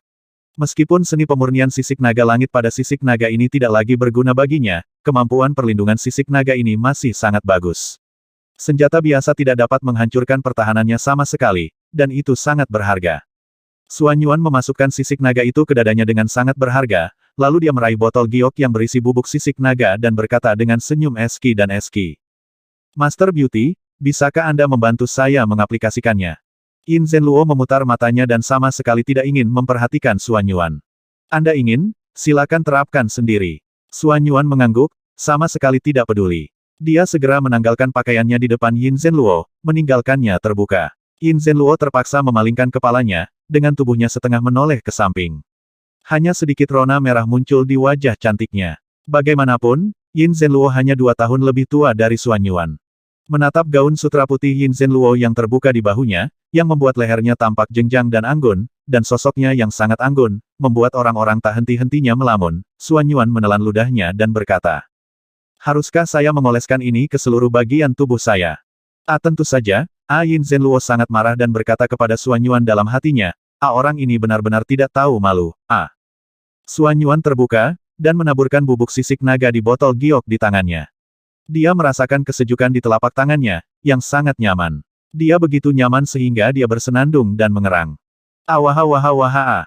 Lakukan saja, mengapa kamu berteriak?" Yin Zhenluo berkata dengan marah. Xuan Yuan baru saja merasa nyaman, tetapi setelah mendengar apa yang dikatakan Yin Zhenluo, dia menjadi gila dan mulai melakukan masturbasi dengan lebih bersemangat. Yin Zhenluo menggigil dan tidak bisa berkata apa-apa. Xuan Yuan mengoleskan lotion ke seluruh tubuhnya, lalu melihat tubuh bagian bawahnya, hanya bagian ini yang tidak dioleskan, dan bergumam. "Kulit di sini juga harus dihaluskan secara menyeluruh, ya sudah, tinggal dioleskan saja." Xuan Yuan menuangkan sedikit bubuk sisik naga ke tangannya dan mengoleskannya ke tubuh bagian bawahnya. Rasa dingin dan segar menyebar ke seluruh tubuhnya. Seketika, Xuan Yuan mulai membangkitkan dirinya dari lubuk hatinya. Yamedi Yamedi." Mendengar Xuan Yuan menggumamkan beberapa kata yang tidak dimengerti Yin Zhenluo, dia menjadi semakin frustrasi dan ingin memukul Xuan Yuan sampai mati. "Jika kau berani berteriak lagi, kau akan mati." Yin Zhenluo gemetar lagi dan mengeluarkan peringatan. Xuan Yuan langsung terdiam dan cepat-cepat mengenakan pakaiannya. Dia duduk bersila di tanah dengan ekspresi sok suci di wajahnya dan berkata, "Guru, saya sudah membersihkannya. Saya akan mulai berlatih. Mohon jangan ganggu saya." Yin Zhenluo menoleh dan melihat ekspresi serius Xuan Yuan. Dia sangat marah. Setelah melotot ke arah Xuan Yuan, dia tiba-tiba teringat sesuatu. Dia memiliki wajah yang tak tertandingi dan senyum seindah bunga, yang sangat cemerlang. Dia tampak seperti siap menonton pertunjukan yang bagus. Xuan Yuan memejamkan matanya, jadi wajar saja dia tidak bisa melihat ekspresi Yin Zhenluo yang mengagumkan dengan jelas. Dia mulai berlatih seni pemurnian sisik naga dalam benaknya. Dia hanya merasakan pori-pori kulitnya terbuka dan tertutup. Banyak energi spiritual dari langit dan bumi mengalir ke arahnya. Sensasi kesemutan yang kuat menyebar ke seluruh tubuh Xuan Yuan. Xuan Yuan hanya merasakan pori-pori di tubuhnya terkoyak satu persatu, seperti ditusuk jarum. Yin Zhenluo tidak menyangka bahwa Xuan Yuan benar-benar tangguh. Meskipun bubuk sisik naga ini memiliki efek tambahan, seseorang harus menahan rasa sakit seperti tertusuk jarum. Dia pernah mengalami hal yang sama ketika dia masih kecil. Dia menggertakkan giginya dan tidak berteriak saat itu. Sekarang Xuan Yuan bahkan tidak bersuara, yang benar-benar patut dipuji. 1 jam berlalu. Saat Xuan Yuan menerapkan seni pemurnian sisik naga langit dari atas ke bawah ke tubuh bagian bawahnya, wajah Xuan Yuan tiba-tiba menjadi gelap. Dia menutupi tubuh bagian bawahnya, berkedut beberapa kali, jatuh ke samping, dan berteriak kesakitan. Tuan, bolaku sakit. Bolaku sakit sekali. Bolaku sakit sekali. Yin Zhenluo tertegun sejenak. Yin Zhenluo tidak menyangka Xuan Yuan benar-benar mengoleskan bubuk sisik naga pada bagian tubuhnya itu. Baik pria maupun wanita, bagian tubuh itu adalah yang paling rentan, dan juga merupakan tempat yang paling sulit untuk menghaluskan kulit. Namun, itu hanya dalam waktu singkat. Meskipun serbuk sisik naga memiliki efeknya, Xuan Yuan mampu menyempurnakan bagian itu dengan sangat cepat. Ini sudah cukup untuk membuktikan kualifikasi Xuan Yuan. Dia adalah seorang jenius di antara para jenius. Dia dapat dengan jelas merasakan energi spiritual yang kaya dari langit dan bumi yang memengaruhi setiap pori-pori tubuh Xuan Yuan. Meskipun beberapa pori-pori tidak terbuka dan beberapa terbuka, ini membuktikan bahwa Xuan Yuan benar-benar seorang jenius yang langka. Jangan berhenti. Teruslah memurnikan meskipun itu menyakitkan. Meskipun Yin Zhenluo ingin tertawa, dia tidak ingin mengecilkan semangat Xuan Yuan, jadi dia berkata perlahan, seseorang seperti sepotong besi. Ia membutuhkan api yang sangat besar untuk memurnikannya. Hanya setelah 100 kali pemurnian, bagian yang paling penting dapat dipertahankan. Ada terlalu banyak kotoran di tubuhmu. Sekarang baru permulaan. Kamu harus menanggungnya tidak peduli seberapa menyakitkannya. Suara Yin Zhenluo bagaikan mata air jernih di aliran sungai pegunungan, memberikan orang perasaan yang sangat menyenangkan dan menyegarkan. Benar saja, Xuan Yuan kembali duduk bersila dan mulai berlatih seni pemurnian sisik naga langit. Jika penglihatannya bagus, ia dapat melihat bahwa setiap pori-pori di kulit Xuan Yuan yang telah terbuka sedikit demi sedikit terbuka dan tertutup.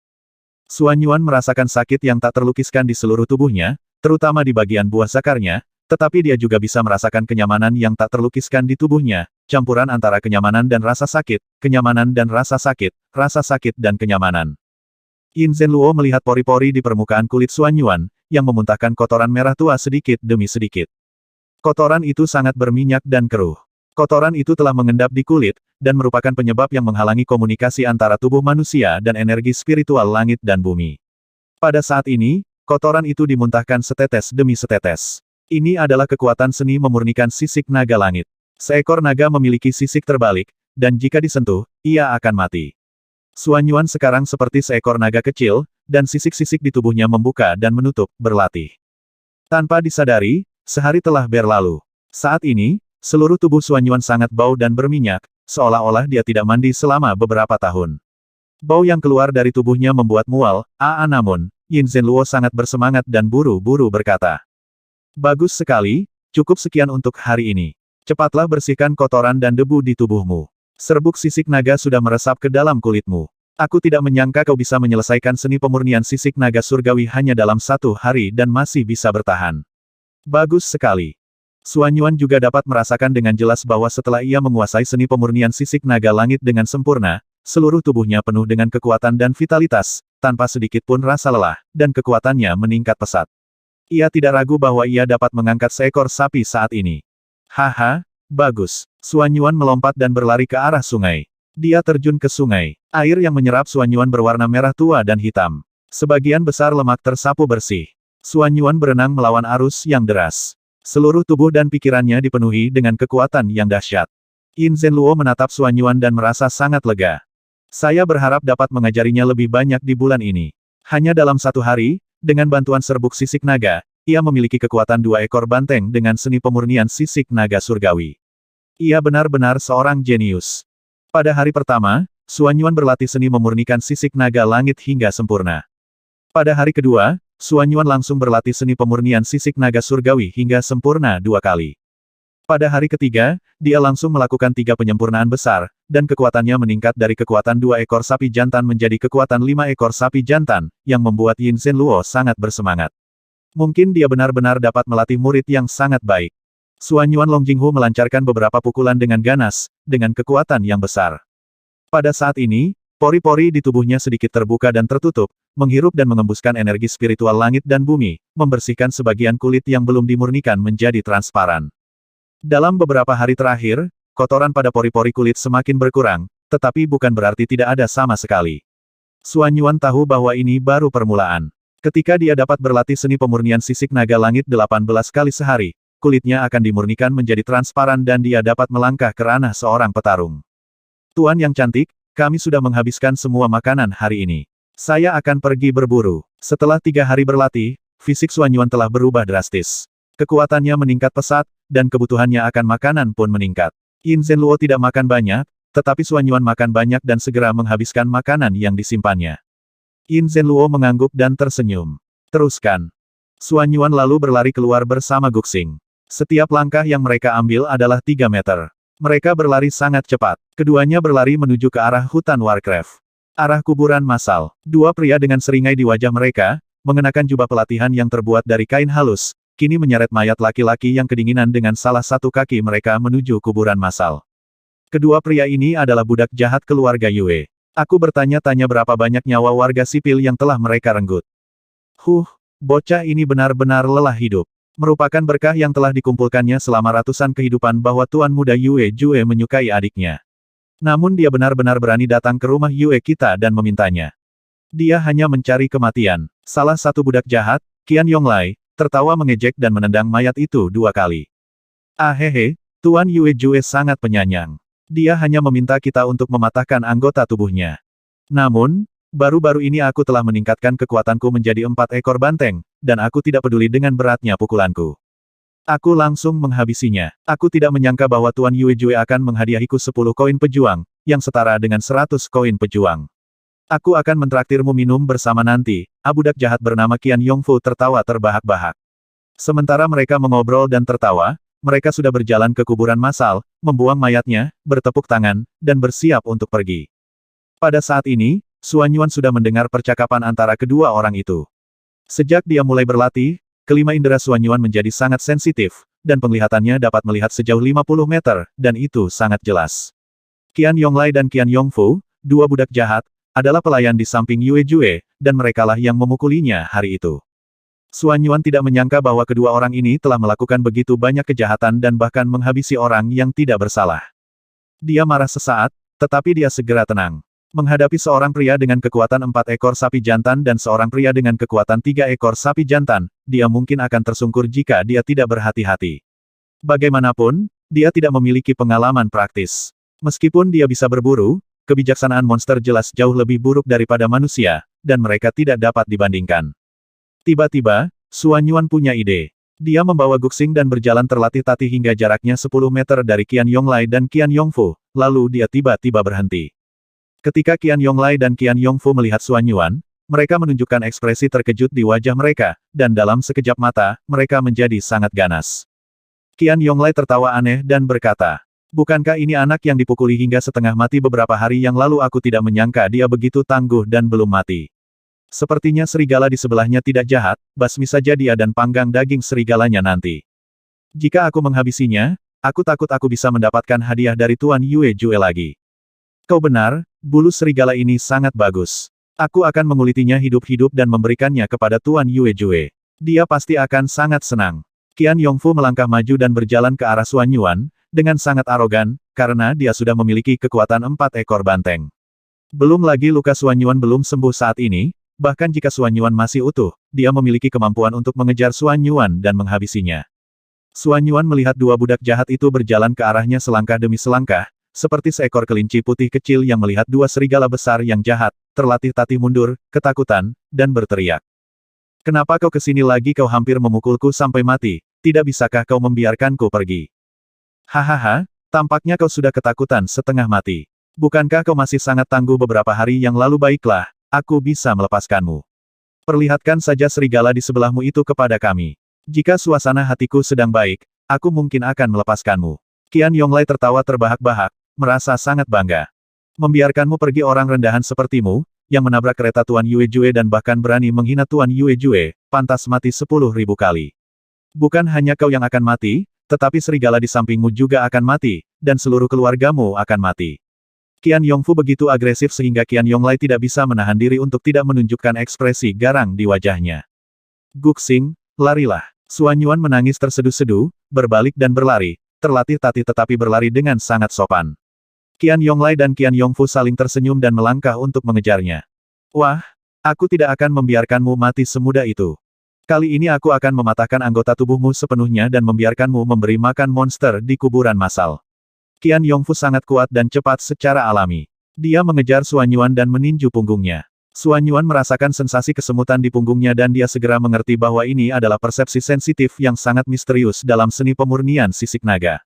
Itu bisa merasakan bagian tubuh mana yang diserang musuh dan akan menghasilkan perasaan kesemutan ini. Tepat ketika Qian Yongfu hendak meninju punggung Suan Yuan tiba-tiba berjongkok, berbalik dan meninju tepat di perut bagian bawah Qian Yongfu. Pukulan Suan Yuan berubah menjadi gelombang udara putih kecil tak terlihat dengan kekuatan 5 banteng, menyerbu ke depan dengan suara keras. Mata Qian Yongfu melotot dan dia memuntahkan empedu pahit. Dia tidak pernah menyangka bahwa Suan Yuan benar-benar memiliki kekuatan 5 ekor sapi jantan. Tahukah Anda, beberapa hari yang lalu, Suan Yuan hanya memiliki kekuatan seekor lembu yang dapat menghancurkan langit. Hanya dalam beberapa hari, Suan Yuan menjadi sangat kuat. Yang membuatnya semakin marah adalah bahwa dengan kekuatan 5 ekor sapi jantan, dia berpura-pura menjadi seekor nangui dan memakan seekor harimau, dan berakting dengan sangat baik. Satu pukulan, hanya satu pukulan, langsung membuat Qian Yongfu kehilangan kemampuan bertarungnya. Dia seperti kodok berkulit yang tersengat listrik. Dia mengejang di tanah, mulutnya berbusa. Betapa menyedihkannya dia. Wajah Qian Yonglai dipenuhi kengerian. Dia sama sekali tidak menyadari apa yang baru saja terjadi. Kamu, apa yang akan kamu lakukan? Peran kedua orang itu kini telah terbalik. Qian Yonglai bagaikan seekor kelinci putih kecil yang ketakutan, sedangkan Suan Yuan bagaikan seekor serigala yang ganas. Pada saat ini, Guxing juga berjalan perlahan, dengan ekspresi licik di wajahnya dan ejekan di matanya. Tidak ada, aku hanya ingin mematahkan anggota tubuhmu dan membiarkanmu memberi makan monster-monster di kuburan massal. Aku ingin kau merasakan bagaimana rasanya. Begitu dia selesai berbicara, Suan Yuan melangkah maju. Perbedaan antara kekuatan 5 ekor sapi jantan dan kekuatan 3 ekor sapi jantan sangat besar. Qian Yonglai dicengkeram bahunya oleh Suan Yuan, seolah-olah dia dijepit oleh penjepit besi. Dia tidak bisa bergerak sama sekali. Dia hanya merasakan tulang bahunya hancur sedikit demi sedikit. Rasa sakit yang hebat menyebar ke setiap sudut tubuhnya, menyebabkannya sangat kesakitan hingga wajahnya dipenuhi air mata dan ingus. Dia selalu menindas orang seperti ini. Siapa yang berani memperlakukannya seperti ini? Keluarga Yue adalah keluarga terbesar di kota Yue Huang. Saat memukul guk-guk, Anda harus melihat pemiliknya terlebih dahulu. Namun dia kebetulan bertemu Suan Yuan Gan. Klik, klik. Terdengar suara tulang remuk, disertai suara melengking, dan tulang-tulang anggota tubuh Qian Yonglai semuanya patah. Dia kehilangan kendali atas usus dan kandung kemihnya karena rasa sakit dan ketakutan yang hebat, dan bau busuk tercium darinya. Suan Yuan mencubit hidungnya dan menemukan sekantong besar koin douze di tubuhnya. Sekilas, ada sedikitnya 1000 koin, yang membuat Suan Yuan terkesiap karena takjub. Seorang budak jahat dari keluarga Yue lebih kaya daripada tabungannya seumur hidup. Sungguh tidak ada bandingannya. Tanpa berpikir, dia memasukkan uang itu ke dalam pelukannya. Datang di depan Qian Yongfu, Suan Yuan mencibir dan menghancurkan anggota tubuhnya dengan kakinya, yang menyebabkan teriakan melengking lainnya. Setelah melakukan semua ini, Suan Yuan merasa sangat segar. Dia tidak pernah menghabisi siapapun dan tidak ingin menghabisi siapapun. Hukuman seperti itu sudah cukup bagi mereka. 250 koin pejuang ditemukan langsung pada Qian Yongfu. Dari ingatannya, Suan Yuan tahu bahwa 1 koin pejuang setara dengan 10 koin pejuang. Ini jelas merupakan hadiah yang diterima Qian Yongfu karena memasuki kekuatan 4 banteng. Tidak heran dia begitu kaya dan ingin minum anggur. Melihat Suan Yuan merampok uang mereka, hati kedua budak jahat itu berdarah. Ini adalah uang yang telah mereka rampas dengan segala cara dan usaha, dan sekarang semuanya diambil. Bagaimana mungkin mereka tidak patah hati? Anak muda, mohon maafkan kami. Ini semua salah kami. Selama kamu memaafkan kami pasti akan menghormatimu dengan baik. Ya, kakak, mohon maafkan kami. Anggota tubuh kami telah dipatahkan olehmu. Mohon ampuni kami. Qian Yonglai dan Qian Yongfu memohon dengan putus asa, dengan ekspresi ketakutan di wajah mereka dan menangis terus-menerus. Aku akan menghabiskan hasil jerih payah ini untukmu. Sedangkan untuk hidupmu, itu tergantung pada keberuntunganmu. Suan Yuan tersenyum senang, menyeret kedua budak itu dengan kaki mereka, dan mencoba berjalan di jalan yang bergelombang. Mereka dipenuhi memar dan wajah mereka memar dan bengkak, tampak seperti kepala Nangui. Ketika Suan Yuan tiba di depan kuburan massal, dia melemparkan mereka di tepi kuburan massal seperti guk-guk mati, dan pergi berburu ke arah hutan Warcraft. Kota terpencil akibat bulan. Di Istana Bulan. Qian Kuai, berusia sekitar 40 tahun, kuat dan sehat. Ia adalah salah satu pengurus di Yue Mansion dan petarung ulung dengan kekuatan 9 ekor sapi jantan.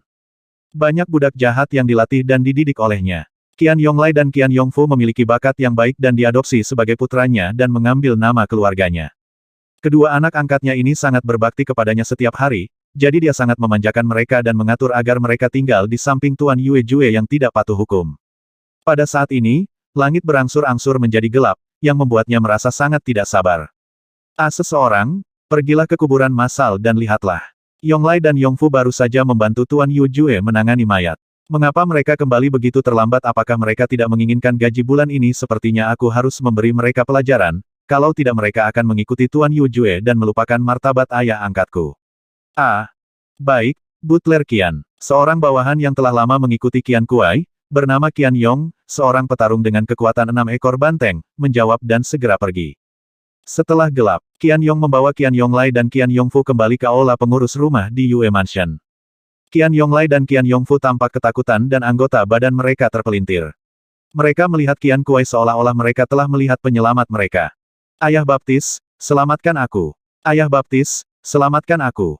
Melihat kedua saudara itu dalam keadaan yang menyedihkan, Qian Kuai melirik Qian Yong dan berkata dengan dingin.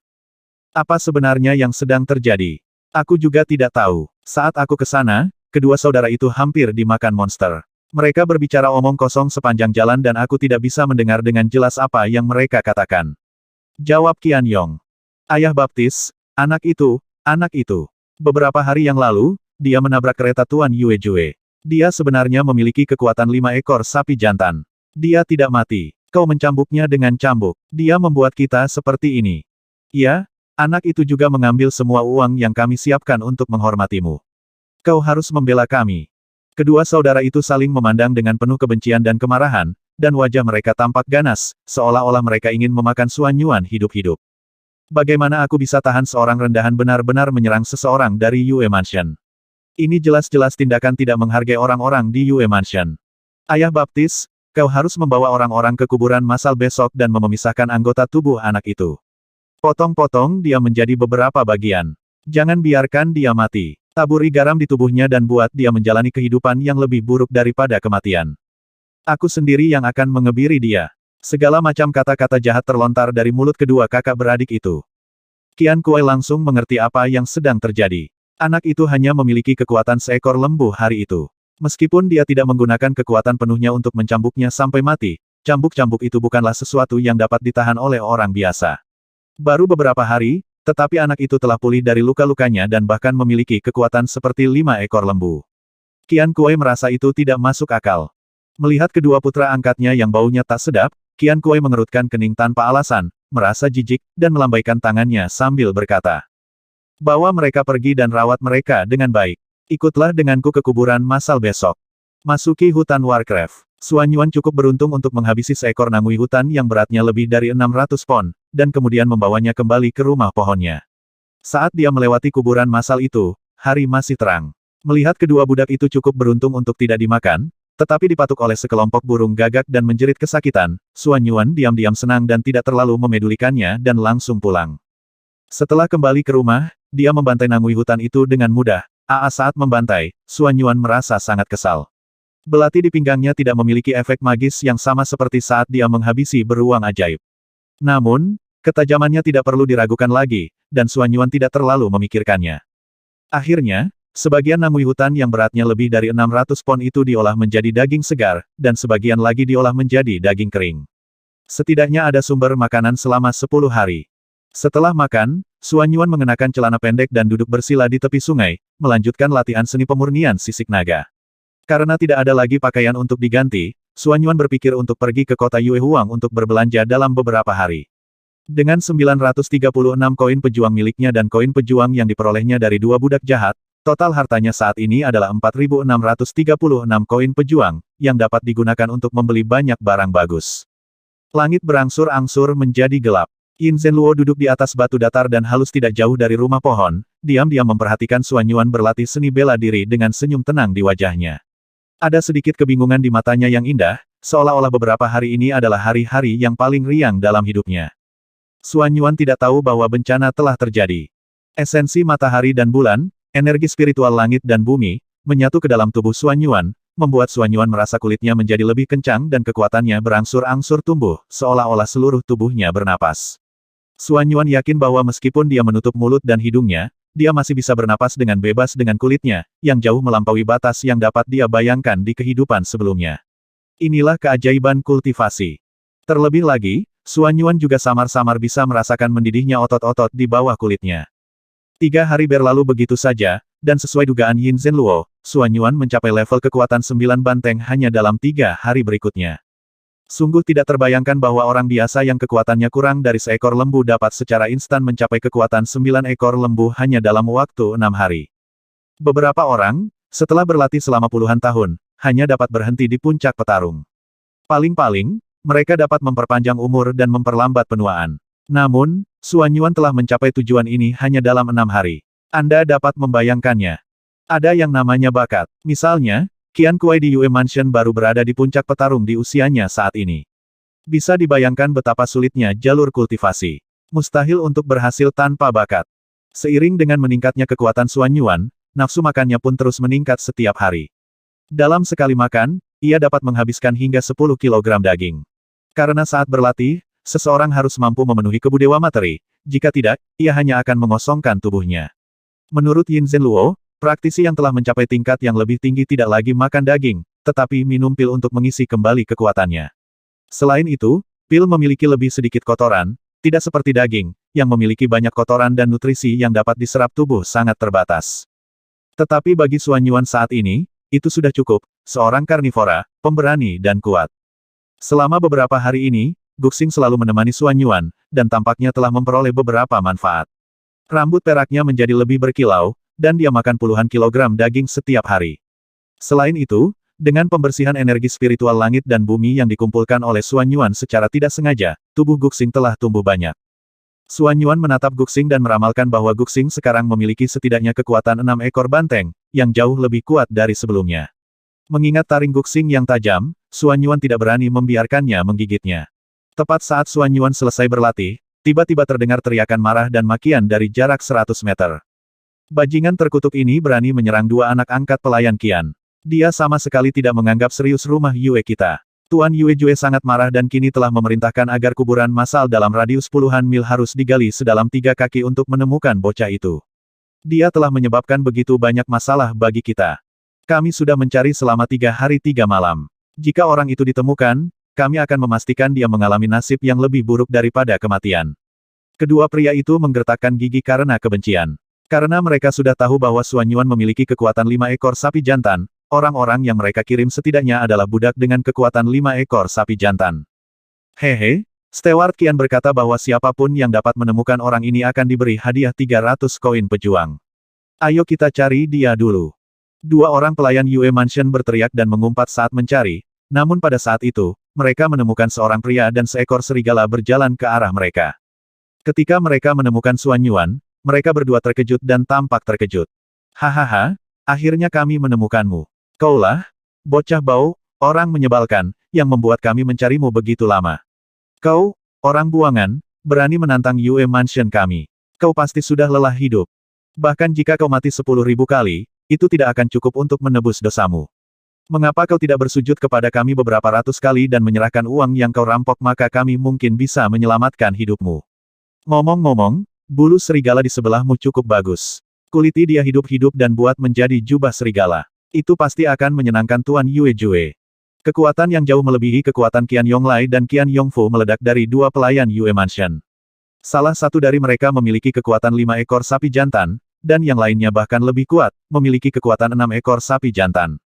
Jika 3 hari yang lalu, Xuan Yuan mungkin benar-benar takut, tetapi sekarang Xuan Yuan memiliki kekuatan 9 ekor sapi jantan dan merasa sangat kuat. Bahkan batu biasa pun dapat dihancurkan berkeping-keping, apalagi 2 orang di depannya. Jika kalian berdua bersujud kepadaku beberapa ratus kali dan menyerahkan uang yang kalian miliki, aku mungkin bisa menyelamatkan nyawa kalian. Jika tidak, kulit kalian yang bau itu masih segar, jadi aku tidak keberatan jika kalian memberikannya kepadaku. Xuan Yuan tertawa dingin, menatap kedua pelayan itu seolah-olah mereka adalah orang bodoh. Salah satu pelayan itu marah dan hendak mengaum, tetapi Xuan Yuan menamparnya tepat di wajahnya.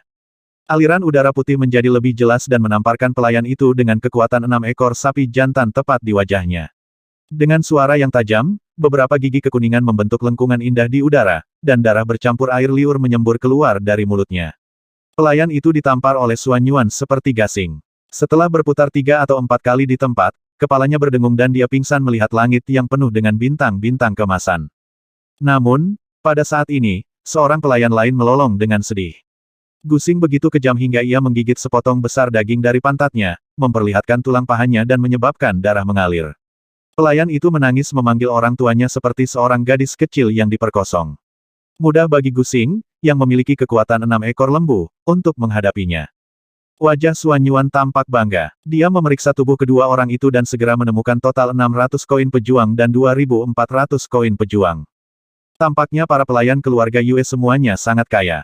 Hahaha, Xuan Yuan tertawa terbahak-bahak hingga mulutnya terangkat ke telinganya. Ia begitu bahagia hingga tak dapat diungkapkan dengan kata-kata. Tidak ada yang dapat membuatnya lebih bahagia daripada melakukan hal seperti ini. Pelayan Istana Bulan yang digigit Lone Star dan berlumuran darah tetapi tidak dalam bahaya kematian yang serius pingsan karena kesakitan.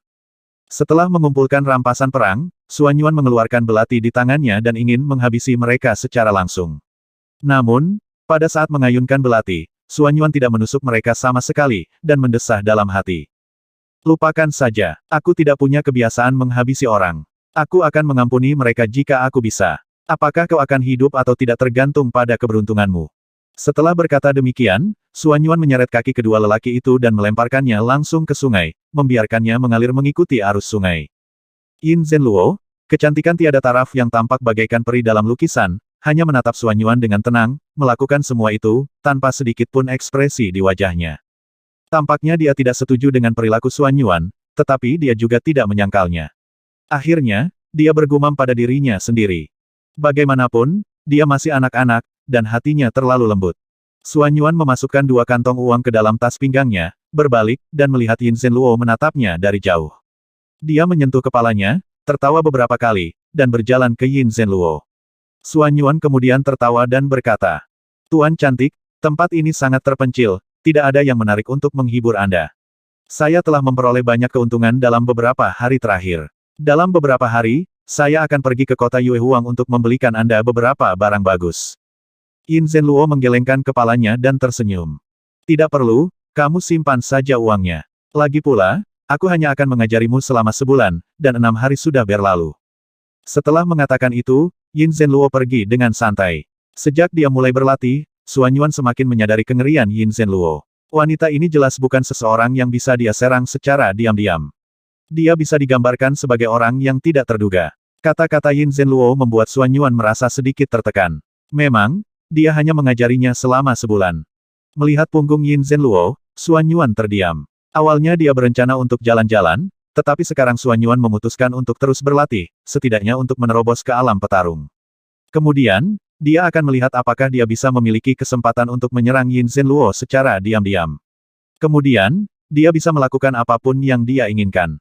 Mungkin saat itu, dia akan memiliki kesempatan untuk memintanya tinggal dan mengajarinya cara berlatih. Xuan Yuan duduk di atas batu, menghadap matahari yang tinggi, dan mulai berlatih teknik pemurnian sisik naga surgawi, membuka pori-pori di tubuhnya lagi dan mencucinya dengan energi spiritual langit dan bumi. Melihat Xuan Yuan berlatih begitu keras, Yin Zhenluo hanya menghela nafas. Jika keluarga Yin tahu bahwa aku memiliki murid yang berbakat, mereka mungkin akan membawamu kembali dan melatihmu. Namun, saat ini, aku tidak bisa pulang. Bahkan kau mungkin akan terlibat, jadi aku tidak bisa tinggal lama di sini. Sekarang, aku hanya bisa mengajarimu sedikit. Yin Zhenluo menyaksikan latihan Xuan Yuan dengan tenang. Suan Yuan menghabiskan waktu 5 jam berlatih seni pemurnian sisik naga langit hingga sempurna sebanyak 10 kali, lalu terdengar suara ledakan keras. Pada saat ini, Suan Yuan benar-benar berhasil mencapai kekuatan 10 banteng. Yin Zhenluo tertegun sejenak. Dia sudah berhasil menembus alam petarung tidak? Alam petarung terendah setidaknya memiliki kekuatan 12 ekor sapi jantan. Bagaimana mungkin dia hanya memiliki kekuatan 10 ekor sapi jantan? Tiba-tiba, Yin Zhenluo sepertinya teringat sesuatu dan berbisik. Mungkinkah dia seseorang dengan fisik yang istimewa? Dia sudah mencapai kekuatan 10 ekor banteng, tetapi dia belum menyempurnakan kulitnya secara menyeluruh. Seharusnya memang begitu. Aku ingin tahu seberapa besar kekuatan yang akan dimilikinya di puncak status petarungnya. Suan Yuan yang sedang berlatih merasa tubuhnya menjadi jauh lebih nyaman, dan beberapa pori-porinya telah terbuka. Namun, ia merasa masih banyak pori-pori yang belum terbuka. Meskipun ia senang, ia tidak merasa puas. Ia mengeluarkan bubuk sisik naga dan mengoleskannya ke tubuhnya lagi. Ia menahan rasa sakit yang menyengat dan rasa sakit di buah zakarnya dan mulai berlatih seni pemurnian sisik naga lagi. Hari lain telah berlalu. Di hilir sungai, wajah Qian Kuai sehitam tinta saat ia mendengar kedua bawahannya menangis dan mengeluh bahwa kekuatan Suan Yuan telah mencapai setidaknya 8 ekor sapi jantan. Setelah konfrontasi, mereka bahkan tidak memiliki kesempatan untuk melawan, yang membuat Qian Kuai merasa kesal. Pelayan keluarga Yue yang memiliki kekuatan 6 ekor sapi jantan dan 7 atau 8 giginya dirobohkan oleh Suan Yuan meraung marah, mulutnya bocor. Butler Qian, kau harus membalaskan dendam kami. Dia telah mengambil semua uang yang ingin kuberikan padamu. Dia berada di hulu sungai ini. Kami telah sibuk di kuburan massal selama beberapa hari terakhir ini. Benar sekali, ada serigala perak di sampingnya. Pelayan lain dari Yue Mansion, yang tubuhnya dipenuhi bekas cakaran dan sepotong besar daging digigit di pantatnya, juga meraung dengan ganas. Itu artinya orang itu sekarang memiliki kekuatan setidaknya 8 ekor sapi jantan. Bahkan jika dia mencapai kekuatan 9 ekor sapi jantan, aku tidak takut. Apa yang bisa kulakukan dengan tangan kosong? Aku akan menggunakan kekuatan cambuk ular berbisa ini dengan sekuat tenaga. Bahkan petarung tidak berani menerimanya dengan mudah. Aku tidak percaya dia bisa menahannya. Wajah Qian Kuai sesuram air, penuh kebencian, dan dia berharap bisa menghabisi Suan Yuan. Dialah yang menghabisi kedua orang ini, dan dia melatih mereka secara pribadi. Mereka memberinya banyak uang setiap bulan. Dia tidak menyangka bahwa pemuda ini akan menyentuhnya. Sekarang setelah dia melakukan itu, dia pasti tidak akan menunjukkan belas kasihan. Ayo kita ke hulu. Aku akan mencambuk orang ini sampai mati. Qian Kuai mengambil cambuk ular berbisa. Cambuk ular berbisa ini adalah senjata sihir tingkat rendah. Siapapun yang dicambuk oleh cambuk ular berbisa ini akan mati rasa di sekujur tubuh dan kehilangan sebagian dari efektivitas tempur mereka. Itulah kekuatan cambuk ular berbisa ini. Bahkan jika seseorang di tingkat petarung secara tidak sengaja dicambuk oleh cambuk ular berbisa ini dan kulitnya terluka, racunnya akan menyerang tubuhnya dan efektivitas tempurnya akan berkurang setengahnya. Qian Kuai menyipitkan matanya, dan ada tanda tersembunyi di lengan bajunya. Tanda tersembunyi ini disebut tanda ular beracun, dan itu juga merupakan senjata sihir tingkat rendah, yang khusus digunakan untuk pembunuhan. Toksisitas yang terkandung dalam cambuk ular beracun dapat diabaikan dibandingkan dengan tanda ular beracun ini, karena racun pada tanda ular beracun ini dapat menghabisi seekor beruang iblis. Seekor beruang iblis dewasa memiliki kekuatan setidaknya 30 ekor banteng. Kecuali jika Anda bertemu dengan beruang iblis yang telah mencapai level hebat dan memiliki ramuan batin, Anda tidak dapat meracuninya hingga mati. Tetapi selama Anda bekerja sama dengan orang lain dan menghabisinya perlahan, itu sama sekali tidak menjadi masalah. Qian Kuai membawa 7 budak, di antaranya dia memiliki kekuatan 9 ekor lembu, 3 lainnya memiliki kekuatan 7 ekor lembu, dan 4 lainnya adalah petarung dengan kekuatan 6 ekor lembu. Mereka berlari lurus ke hulu sungai, hanya menyisakan satu kata untuk 2 orang yang dirobohkan oleh Suan Yuan. Kau harus kembali dan merawat lukamu dengan baik. Orang-orang dari Sekte Yuehua akan datang ke kota Yuehuang dalam beberapa hari ke depan. Mereka akan memilih beberapa orang dengan kualifikasi yang sangat baik untuk menjadi murid mereka. Yongfu dan Yonglai jelas tidak memiliki kesempatan untuk pergi. Tunggu sampai Master Yu Jue terpilih dan lihat apakah kau bisa mendapatkan beberapa tempat untuk mengikutinya ke Sekte Yuehua. Itu semua tergantung pada seberapa banyak kau dapat menunjukkan baktimu kepada orang tuamu. Kedua pelayan itu terkejut dan mengangguk berulang kali dengan wajah gembira. Jika mereka bisa mendapatkan tempat ini, itu berarti mereka akan memiliki kesempatan untuk membalikkan keadaan di masa depan. Sekte Yuehua adalah sekte praktisi yang besar dan kota Yuehuang hanyalah kota kecil di bawah yurisdiksi Sekte Yuehua. Tepat saat Qian Kuai memimpin sekelompok orang ke hulu sungai, Suan Yuan enggan menggunakan serbuk sisik naga lagi dan mengoleskannya ke tubuhnya. Seperti yang diharapkan, kultivasinya berkembang jauh lebih cepat. Xuan Yuan merasa bahwa ia menyerap energi spiritual langit dan bumi untuk membersihkan kulitnya lebih cepat. Tanpa disadari, Xuan Yuan sekali lagi melampaui kekuatan seekor banteng dan mencapai kekuatan 11 banteng. Namun, pada saat ini, telinga Xuan Yuan bergerak, dan dia merasa ada sekelompok orang yang mendekatinya. Rambut di tubuh Guxing meledak saat ini, dan dia menggeram pelan. Dia memperhatikan 8 sosok itu bergerak cepat ke depan, dan melihat seorang pria kuat setengah baya memegang cambuk ular berbisa, dengan senyum muram di wajahnya dan sekelompok pelayan kejam mendekatinya seperti serigala dan harimau. Xuan Yuan melangkah mundur dengan hati-hati, matanya sedikit menyipit, dan menatap Qian Kuai. Jauh di dalam ingatan Xuan Yuan, pria inilah yang mencambuknya dengan cambuk dan hampir memukulinya sampai mati. Jelas, di matanya, dia bahkan tidak sebaik Guk-Guk saat itu, dan dia hanya mempermainkannya secara simbolis, seperti kucing yang mempermainkan tikus. Setiap keluhan ada pelakunya, dan setiap utang ada kreditornya. Tanpa diduga, antek pelaku sebenarnya Yue Jue akan datang ke rumahnya. Xuan Yuan tentu saja tidak punya alasan untuk mundur. Wah, kau benar-benar di sini. Kau sudah mati hari ini. Qian Kuai tidak berkata apa-apa dan mengayunkan cambuk ular berbisa di tangannya. Dengan suara renyah di udara, cambuk itu langsung mengenai Xuan Yuan. Xuan Yuan sangat kesal. Setelah mendengar perkataan Qian Kuai, dia segera mengerti bahwa kedua orang yang dengan baik hati dia lemparkan ke sungai itulah yang memanggil para pengejar. Kalau saja aku tahu dari awal, seharusnya aku sudah menghabisi mereka, tanpa ada yang tahu, dan aku tidak akan berakhir seperti ini. Xuan Yuan meliriknya dan menemukan bahwa Qian Kuai memiliki kekuatan 9 ekor lembu, 3 lainnya memiliki kekuatan 7 ekor lembu, dan 4 lainnya memiliki kekuatan 6 ekor lembu. Mereka tidak sulit untuk dihadapi, tetapi Guxing sedikit berbahaya. Terlebih lagi, Xuan Yuan merasa bahwa cambuk di tangan Qian Kuai tidak sederhana dan memiliki sedikit bau amis. Meskipun Xuan Yuan tidak mengerti dunia ini, dia telah lumpuh di sekujur tubuhnya setelah dipukul oleh cambuk ini sebelumnya. Dia segera tahu bahwa cambuk ini beracun. Sambil memutar kepalanya, Xuan Yuan menghindari cambuk itu, mundur 3 langkah, dan menatap dingin ke arah Qian Kuai dan kelompoknya. Apakah kamu benar-benar ingin mati? Kekuatan Xuan Yuan saat ini tertahan, dan orang lain tidak dapat melihat seberapa kuat kekuatannya. Mendengarkan apa yang dikatakan Xuan Yuan, semua orang tampaknya mendengarkan lelucon terbesar di dunia. Seorang anak kecil dengan kekuatan 8 ekor banteng berani berbicara begitu sombong di depan kita. Kelompok budak jahat di belakang Qian Kuai memanfaatkan kekuatan tuan mereka dan tertawa. Mungkin mereka akan takut dalam situasi 1 lawan 1, tetapi sekarang 8 lawan 2, dan yang satunya adalah serigala, jadi mereka sama sekali tidak menganggapnya serius. Kita bahkan tidak tahu siapa yang akan mati, ayolah, aku akan menguliti orang ini hidup-hidup hari ini. Qian Kuai melompat dan mengayunkan cambuknya, terdengar suara keras lagi, dan dia mencambuk langsung ke wajah Xuan Yuan. 7 antek di belakang Qian Kuai juga bergegas maju. Yin Zhenluo tidak jauh dari sana, menyaksikan semua ini dengan tenang. Xuan Yuan menghindari cambuk itu, dan dengan wajah muram, dia berkata, Guxing, cari seseorang yang relatif lebih lemah dan gigit dia sampai mati. Hati-hati. Guxing berlari cepat. Orang-orang itu sama sekali tidak dapat mengejarnya. Namun, ketika mereka melihat Guxing berlari, seseorang langsung tertawa. Haha, sepertinya serigala yang kau besarkan juga telah meninggalkanmu saat ini. Matilah. Salah satu budak jahat itu tertawa, tetapi pada saat ini, Lone Star kembali dengan kecepatan yang sangat cepat, menerkam, dan menusuk tubuh budak jahat itu dengan cakar depannya yang tajam. Taringnya yang tajam menggigit leher budak jahat yang memiliki kekuatan 7 ekor banteng itu dengan keras. Dengan bunyi klik yang keras, budak jahat itu berhenti bernapas.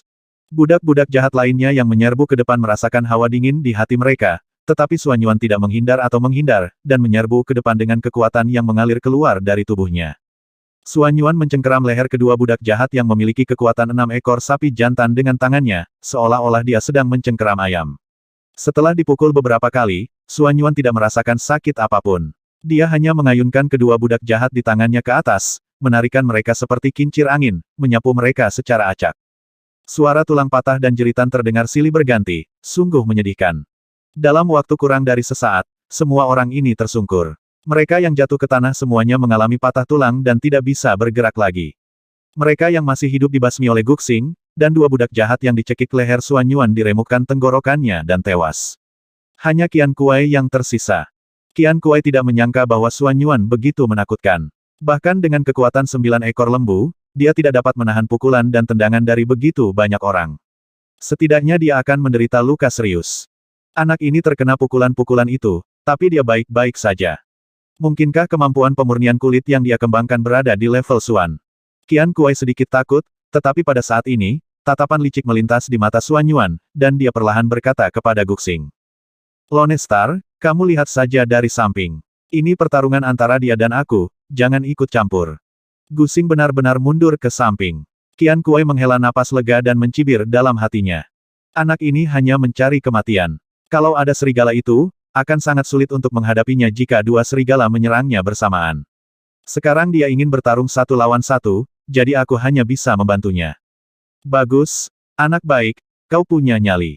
Setelah berkata demikian, Qian Kuai melangkah maju dan langsung mengayunkan cambuk ular berbisa di tangannya. Xuan Yuan bergegas maju dan menangkisnya. Dengan suara keras, bekas darah tertinggal di lengan Xuan Yuan. Meskipun terkena cambuk itu, Xuan Yuan tetap tidak bergerak. Ia bergegas maju dan meninju Qian Kuai tepat di tulang dada. Terdengar suara tulang patah, dan Qian Kuai menyemburkan darah bercampur beberapa bagian paru-paru. Xuan Yuan hanya merasakan nyeri kesemutan di lengannya, tetapi tidak ada mati rasa, dan jantungnya bergerak. Itu taruhan yang bagus. Tidak jauh dari sana, Yin Zhenluo tersenyum tipis. Anak ini benar-benar pintar. Bubuk sisik naga bukan produk biasa. Sedikit racun yang melumpuhkan tidak dapat melumpuhkan kulit yang telah diolesi bubuk sisik naga. Qian Kuai terkejut, sedikit kekejaman melintas di matanya, dan dia mengangkat tangannya, dan tiba-tiba sebuah tanda ular berbisa menerobos udara. Pergilah ke neraka. Dengan suara berdenting yang keras, Xuan Yuan hanya merasakan sakit di hatinya, tetapi itu tidak serius. Dia melangkah maju dan meninju jantung Qian Kuai, menghancurkan urat nadi jantung Qian Kuai. Dada Qian Kuai penyok, dan mulutnya menyemburkan buih darah seperti ikan mas yang menyemburkan gelembung. Ketika Xuan Yuan tersadar, dia menemukan bahwa tombak ular berbisa yang baru saja menyerangnya jatuh di rumput, dan langsung menyebabkan rumput hijau layu. Dia tidak bisa menahan rasa takut. Orang ini terlalu berbisa. Dia hampir disergap. Dia menyentuh hatinya, yang sedikit sakit. Xuan Yuan mengeluarkan sepotong sisik naga dari dadanya dan mendesah. Sepertinya sisik naga milik Guru Meiren telah menyelamatkan hidupku. Yin Zhenluo baru saja melihat serangan Qian Kuai, tetapi sudah terlambat baginya untuk menolong karena jaraknya terlalu jauh.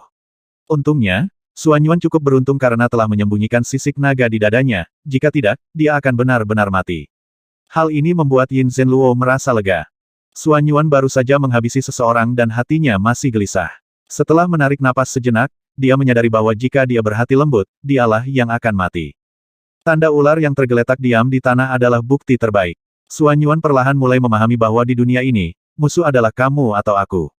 Bersikap baik kepada musuh berarti bersikap kejam kepada diri sendiri. Untungnya, dia tidak membiarkan Guxing bertarung bersamanya sekarang, kalau tidak, mungkin Guxing yang mati, dan itu akan lebih menyakitkan baginya daripada menghabisi Xuan Yuan. Xuan Yuan diam-diam telah memutuskan bahwa dia tidak akan pernah menunjukkan belas kasihan di masa depan, dan dia dengan cepat mengeluarkan kantong uang dari orang-orang ini. Qian Kuai adalah yang terkaya, dan dia bahkan membawa 380 koin petarung saat dia pergi memburu orang.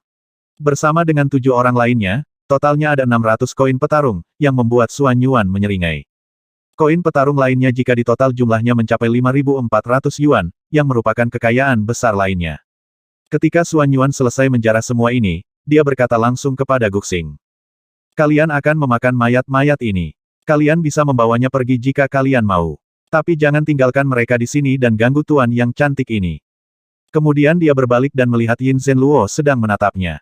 Xuan Yuan tertawa kecil, menyentuh kepalanya, dan berkata dengan canggung. Berkat sisik naga milik tuan yang cantik, jika tidak, nyawaku akan berada dalam bahaya. Yin Zhenluo tidak mengatakan apa-apa, hanya menggelengkan kepalanya dan berkata. Orang-orang itu pengkhianat. Kamu masih muda. Kamu harus lebih berhati-hati di masa depan dan jangan memberi musuh kesempatan.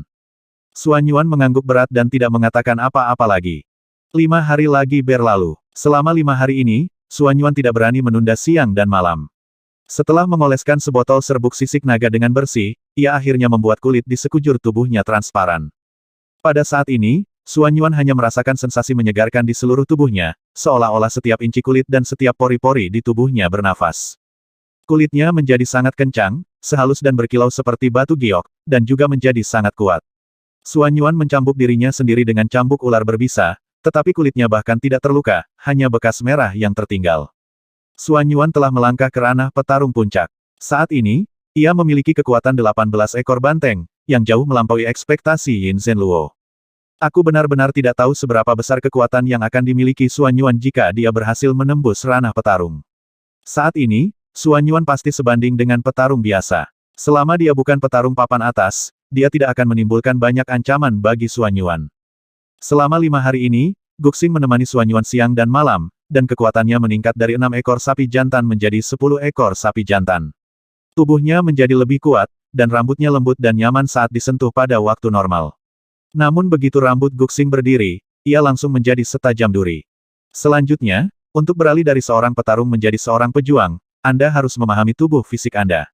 Jika Anda dapat memahami penghalang antara kulit dan daging, Anda akan dapat menerobosnya.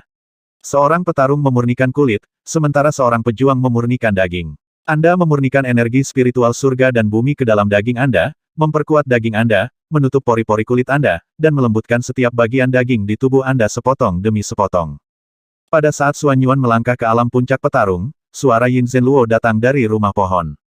Mendengar ini, Xuan Yuan hanya mengangguk. Setelah menghabisi pengurus rumah tangga Yue Mansion beberapa hari ini, dia takut dia sudah masuk daftar hitam Yue Mansion. Jika dia memasuki kota Yue Huang, dia mungkin akan mencari kematian. Sekarang dia hanya bisa meningkatkan kekuatannya lagi dan lagi, lalu membalas dendam. Selama 5 hari ini, seiring dengan kekuatan Xuan Yuan yang semakin kuat, nafsu makannya pun semakin mengerikan. Sekarang, dalam sekali makan, Xuan Yuan bisa menghabiskan lebih dari 20 kg daging. Hanya dalam waktu 11 hari, Xuan Yuan merasa dirinya telah tumbuh jauh lebih tinggi. Sebelumnya, tingginya hanya sekitar 1,6 meter, tetapi sekarang tingginya telah mencapai 1,65 meter. Meskipun ia masih jauh di belakang Yin Zhenluo yang tingginya 1,76 meter, ia baru berusia 14 tahun, jadi masih banyak ruang baginya untuk tumbuh lebih tinggi. Tuan cantik, makanannya hampir habis. Aku akan melanjutkan perburuan. Xuan Yuan memberi instruksi dan langsung melompat ke Guxing yang sangat agung, yang kini tingginya 1 meter di bahu, dan berlari liar menuju ke arah hutan Warcraft. Xuan Yuan berbaring di tubuh Guxing, merasakan rambutnya yang lembut, sangat halus dan nyaman. Di dunia ini, hanya ada 2 orang yang benar-benar dapat dipercayainya, satu adalah Guxing, dan satunya lagi adalah gurunya yang tampan, Yin Zhenluo. Dapat dikatakan bahwa Yin Zhenluo telah memberikan kehidupan baru kepada Xuan Yuan dan kesempatan untuk membalas dendam kepada musuh-musuhnya. Tentu saja, semua ini tergantung pada usaha Xuan Yuan. Xuan Yuan tahu bahwa, di mata Yin Zhenluo, kekuatan 18 ekor bantengnya bagaikan seekor semut, yang masih bisa menghancurkannya sampai mati hanya dengan 1 jari. Xuan Yuan belum cukup sombong untuk mencapai puncak seorang petarung, berpikir bahwa dirinya tak terkalahkan di dunia. Sekarang, ia harus melangkah ke ranah petarung sesegera mungkin. Guxing dan Xuan Yuan berlari sepanjang jalan. Tepat saat mereka menuju hutan Warcraft, mereka tiba-tiba mendengar suara derap kaki kuda yang cepat. Xuan Yuan tertegun sejenak dan meraih segenggam rambut Guxing. Pria dan serigala itu berhenti di jalan dan melihat seorang wanita menunggang kuda merah berlari ke arah mereka. Minggirlah dari jalanku, nona muda. Xuan Yuan memperhatikan wanita itu dengan saksama. Dia cantik, tetapi jelas tidak secantik Yin Zhenluo. Namun, dia tetap cantik. Namun si cantik ini tampaknya agak eski. Lonestar menggeram pelan, dan kuda merah yang tadinya berlari kencang langsung ketakutan.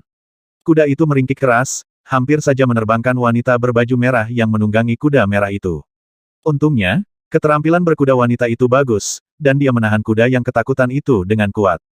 Keempat kuku kuda itu terbenam 3 inci ke dalam tanah, tetapi kuda merah itu sendiri tidak terluka. Dapat dilihat bahwa wanita itu juga seorang master. Beraninya kau, aku sudah menyuruhmu keluar dari sini, apa kau tidak mendengarku? Melihat Xuan Yuan mengenakan pakaian kain compang camping, wanita dengan setelan sutra merah ketat dengan pola sulaman yang indah sudah cukup untuk menunjukkan keunikan identitasnya. Kau hanya orang rendahan. Kau menunda kampanyeku untuk mendapatkan murid sekte dalam sekte Yuehua. Sialan. Jepret. Saat wanita itu mengayunkan cambuk di tangannya, ledakan kekuatan kasar meledak, sekuat 18 ekor sapi jantan, yang mengejutkan Xuan Yuan. Wanita ini sebenarnya seorang petarung. Dengan cambuk ini, bahkan seorang petarung dengan kekuatan 9 ekor sapi jantan akan patah tulang dan mati. Xuan Yuan tidak menyangka wanita ini terlihat baik tetapi memiliki hati yang jahat. Dia mendengus dingin dan berkata, "Menurutku kamu secantik bunga, tapi ganas seperti ular." Saat dia berbicara, Xuan Yuan sudah mengayunkan cambuk ular berbisa di tangannya. Ketika kedua cambuk itu bertabrakan, cambuk kuda di tangan wanita itu langsung patah. Melihat cambuk ular berbisa di tangan Xuan Yuan, mata wanita itu menunjukkan sedikit keterkejutan, dan dia berkata dengan suara dingin. Siapa kau bagi Qian Kuai, budak guk-guk itu bagaimana kau bisa mendapatkan cambuk ular berbisanya? Aku tidak menyangka kalau Yue Mansion-ku akan memiliki orang sehebat dirimu. Kau masih sangat muda, tetapi kau memiliki kekuatan seperti 18 ekor banteng, dan kau bahkan belum mencapai ranah seorang petarung. Tampaknya kau memiliki fisik yang istimewa. Qian Kuai, budak guk-guk itu, telah menemukan harta karun. Mulai hari ini, kau akan tinggal di sisiku dan memasuki sekte Yue Hua bersamaku. Kau pasti akan mendapatkan beberapa keuntungan. Wanita itu mulai berbicara sendiri, yang membuat Xuan Yuan mengerutkan kening. Itu benar, di kota Yue Huang, kekuatan Yue Mansion sangat besar. Dia tentu tidak menyangka bahwa pengurus uang Yue Mansion akan terbunuh, dan bahkan senjata sihir tingkat rendah cambuk ular beracun dan bendera ular beracun dan uang di tubuhnya diambil oleh Xuan Yuan. Namun, Xuan Yuan tetap tenang dan bertanya dengan bingung.